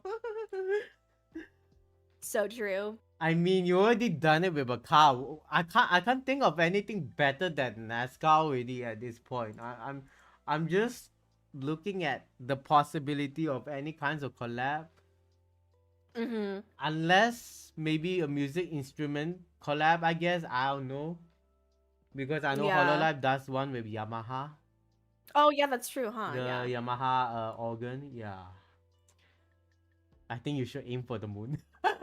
Aim for the moon. Aim Yes, for, I aim for will. the moon. Aim for the moon. Yeah, yeah, We yeah. don't think about the land at this point. We think about the sky. Yeah, The sky's the exactly. limit, guys. Yeah, exactly. Right. That's so funny. I think the following one will be something that you are well aware of, but I'm not so sure. This question is from Koini. When you attend event, normally do you get 2 badges or one cost of James? Oh, that's a good question. Thank you, Coiny. That's funny. Um, it depends. So I usually it's just one. Usually it's just one badge, yeah. Because I'm not like physically there. And to be fair, there have been events where I wasn't sure, so I got two just in case. And this was like early on. And they were like, oh, you don't need to do that. And I was like, oh, okay. So I was like literally told that I don't need to get 2 badges, but like certain events, so like for AX, for example, which is Anime Expo, it's like one of the biggest cons in America. That one's in California. And I did get 2 badges for that one, but that's also because I have a panel. So I don't know. I mean, I think it just depends. Like I sometimes I do it to rather be safe than sorry, but most of the time I'll just get one because I've been told I don't need to get two. And save some money that way. But yeah, thank you for the question, Coiny. Alright. Okay, next question. Race to the top just released. What are your thoughts on continuing to do more EDM and dance music? P.S. Love the concert by Anonymous, which we will never know. We'll never know. Thank We'll you, never know. Anonymous. Thank you, Anon. So, continuing to do more EDM dance music. I think it's interesting because with Race to the Top, it was like the one of the first songs where I feel like I sang a happy song because most of my songs are like sad or angry or I don't know. But yeah, so I mean, I would be interested in doing more, I think, for sure. Like, I think it's a fun vibe, and it's like a kind of a pick me up against all the other music that I have. It was fun to work on that type of song as well. And it just was a little bit, it was a different process for sure. And it was weird because I was writing happy lyrics, but I'd be down to like do more for sure. I Yeah. And thank you. mean, I'm also open to do EDM songs.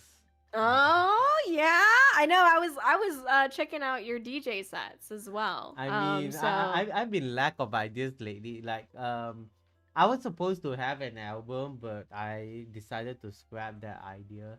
mm, The reason why I scrap, I think, for my fans hearing this for the first time, they know I'm doing an album, but I scrapped the idea. Is because there is a lot happening at the VTuber space whereby if I were to put it harsh, I don't think they deserve to be in the album at this point. oh, I'm sorry to Yeah, hear that. because for me is if I want to because I do music a lot. Actually, Yeah. a bit of a story about my VTuber journey. I never intend to be a VTuber, guys. I'll be honest. It's because of the articles. I made a song for that VTuber and it suddenly blew up on my YouTube channel. That's how mad it went. I don't know how it even blew up. So basically the track, I took some of the streamers chatting phrases and make Yeah. it into a Yeah, I song. listened to it. Yeah. So that came out quite popular, and I'm like, okay, I think I can stick at this community because I'm a self-taught music producer. I never attended class. I also learned how Mm. to DJ by myself. Mm. So the struggles of also like putting your music out is also very difficult because Yeah. you need to pay for ads and everything at some point, or you need to keep sharing at various platforms, which is also not an easy thing because in the end you Yeah. need to pay a bill of ads. Okay, so I Mm. somehow entered this VTuber space. I did some music projects. It's pretty amazing, and some of them I'm looking forward to it. I love the community so much that I Yeah. decided to make a album for VTubers. It's a collaboration whereby VTubers can write the lyrics or even put their input into the tracks, the style of tracks they want to do. And I'll try to make it happen. It's gonna be a slow process, but it's gonna be worth it if you are very sincere and I feel that you are worth collabing with for me. Right. Yeah. But when it comes to like the recent, we don't name dramas, but the recent few months of VTubing have, opened my eyes to a new aspect that is it still worth doing such a project with whereby there are so much hatred in the community. So I technically decided to drop the idea. As Yeah, that's fair. yeah, I mean, that's too bad. It sucks that the community had influenced that for you. I mean, I yeah, would still. I mean, I'm gonna say that I would hope that you decide to do maybe it's not an album, maybe it's like an EP or something, but yeah, you could yeah. still do something like just I for have yourself, EPs. you I still know? have some EPs with Yeah, yeah. some close friends that they are still worth making it. But Yeah. album is a scrap idea because originally planned would be a 10-track album. Hmm. Yeah, Wow, that's really intense. yeah. Yeah. Because for me, it's like for me, collaborating with people in terms of music is a very fun process. Mhm. I really enjoy getting new ideas. Uh, music producer in general can be very stagnant because you have one idea but you can't finish the full track. So when you collab with another person, you actually can finish up the track, and that is the kind of ideal collab that I'm seeking as well.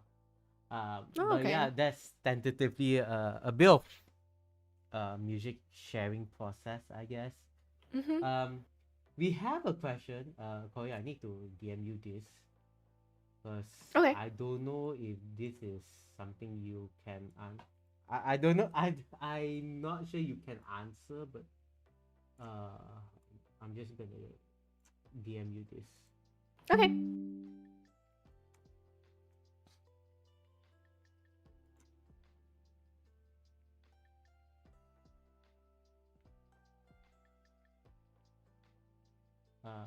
Okay. Okay. Oh no, I can answer this. Sorry. This Because is there's a lot my of stuff. I scared it might not be Oh comfortable for no. you to answer or something. I'm not Oh no sure. no no no! This is good. This is good. This is fine. Okay. This is from Shogun. Thank you, Shogun. He's one of my moderators. But Ah. yeah, yeah. Okay, so I'll read it out loud.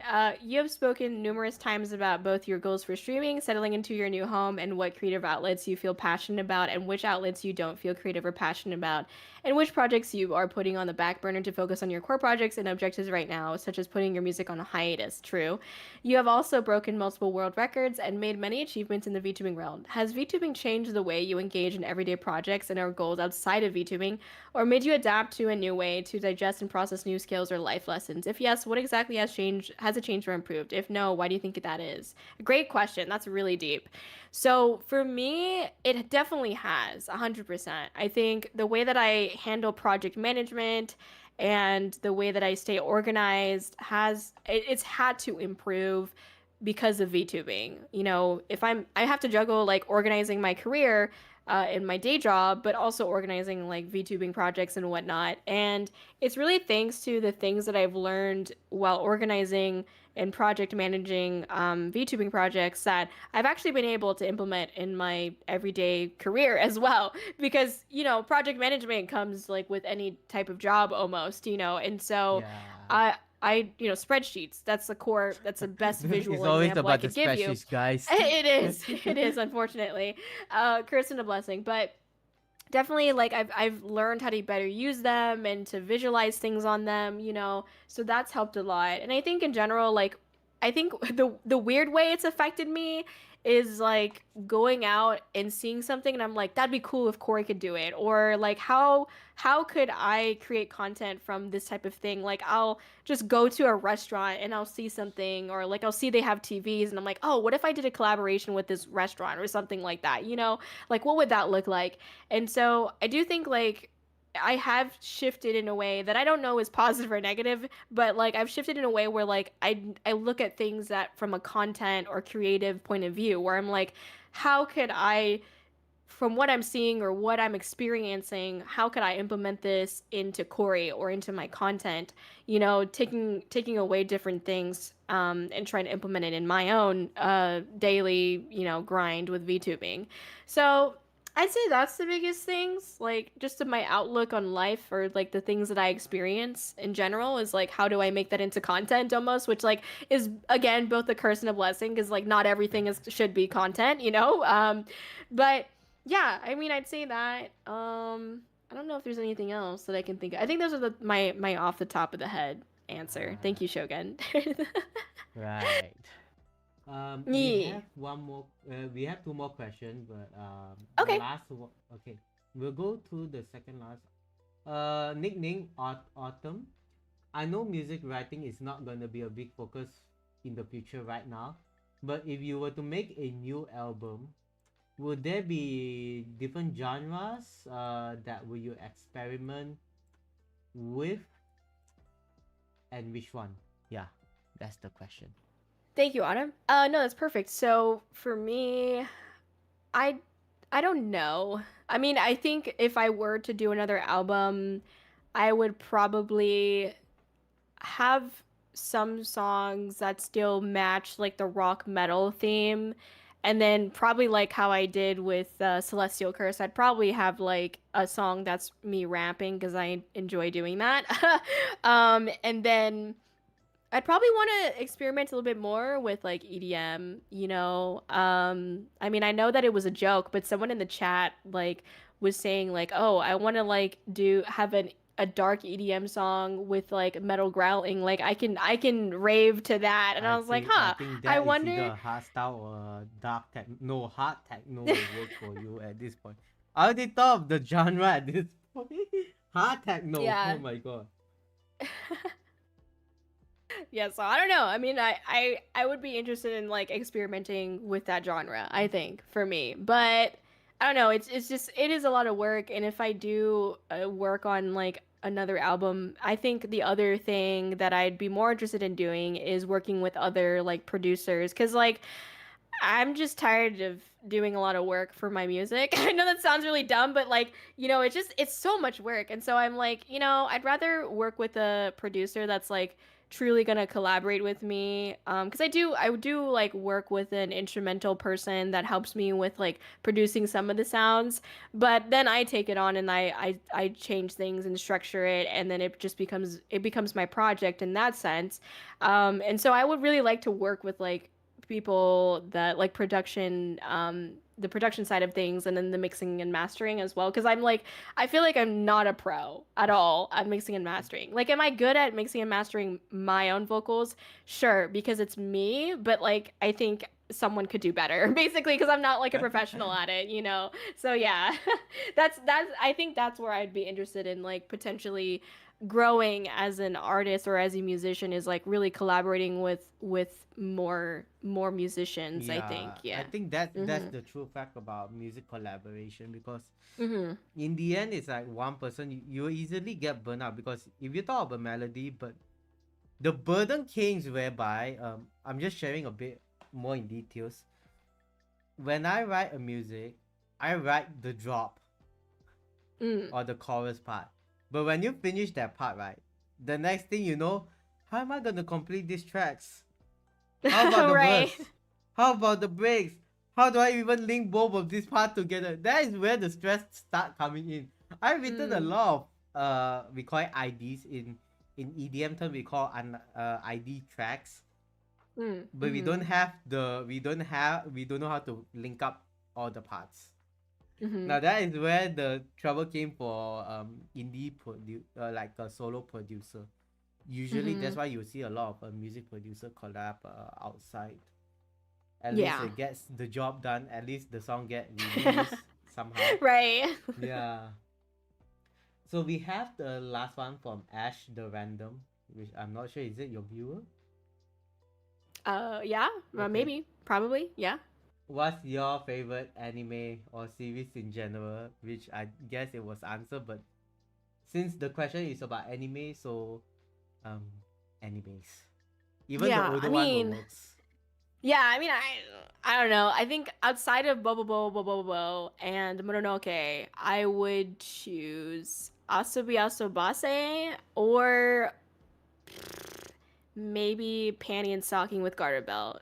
Like those are other series that I liked. But honestly, I watch a lot of trash TV now. Like I watch a lot of like reality TV because I can just shut my brain off and just like watch people make dumb decisions so I don't like feel as bad about mine. So I mean, True, true, if true. that I watch a lot of trash TV right now. So yeah, but those would be my top anime, I guess. Yeah. Well, I think we come to the end of the podcast already. So thank you so much for joining. Yay. Once again, I hope I don't say anything wrong on the stream. I hope, and also apologize for all the technical issue. Again, it's not common actually because I don't know what happened today. Apparently, everything decided to go haywire. Yeah, it's Um, okay. All good. It yeah. happens. So I guess for my side, thank you so much, Corey. Thank you so much for even accepting the collab.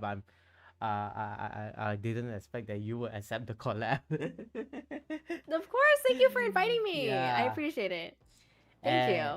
yeah, and I hope that we are able to play some games in the future as well, if Heck yeah. permits. Yeah. Other than that, thank you so much. I think I'll be ending on my side. You will be continuing, right? Or no? I'll probably close up as well. Yeah. Okay. So yeah, for me, thank you guys. Remember to support Corey. Her links is down on the comment section, down in the description on my YouTube channel. So Mm. yeah, remember to give her a follow. Yes. You Yeah. also And check out multi-stream on Taka. YouTube, right? I do. Yeah. I Yeah. multi-stream She on also YouTube. has a YouTube which I also tagged her on the title as well. So remember to go Yeah. check her out. Yeah. I did the same. I did the same. It's on YouTube. Oh, it's on. I have your profile tagged on Twitch as well. Yeah. So on both platforms, check out Taco, please. And yeah, thank you so much for having me. And you had some really amazing questions, so I really appreciate it. It was nice to be able to like dig deep on like content creation and have like a candid conversation about that. I feel like a lot of content creators aren't always. Oops. I feel like a lot of content creators aren't always so like open about like their journey and stuff, and I really appreciate Yeah. Taka you being like vulnerable and open about it. So thank you for doing that and thank you for having me. And I had a great time. So yeah, no, for sure. Hopefully we get to play some repo or something in the future. Oh my And god, thank you for Repo. having me. Repo. Oh my god. The trauma. It's trauma, yeah, I know. But Yeah. yeah, and hope maybe hey, maybe one day, who knows, maybe we'll have some kind of music collaboration, huh, Taka? Yeah, yeah. You know what I'm saying? Yeah. Heck yeah. Awesome. All right. Well, I will close up now. Thanks everybody for joining Yep. us. Thank Same. I you. also Have a close good up. Bye bye. night.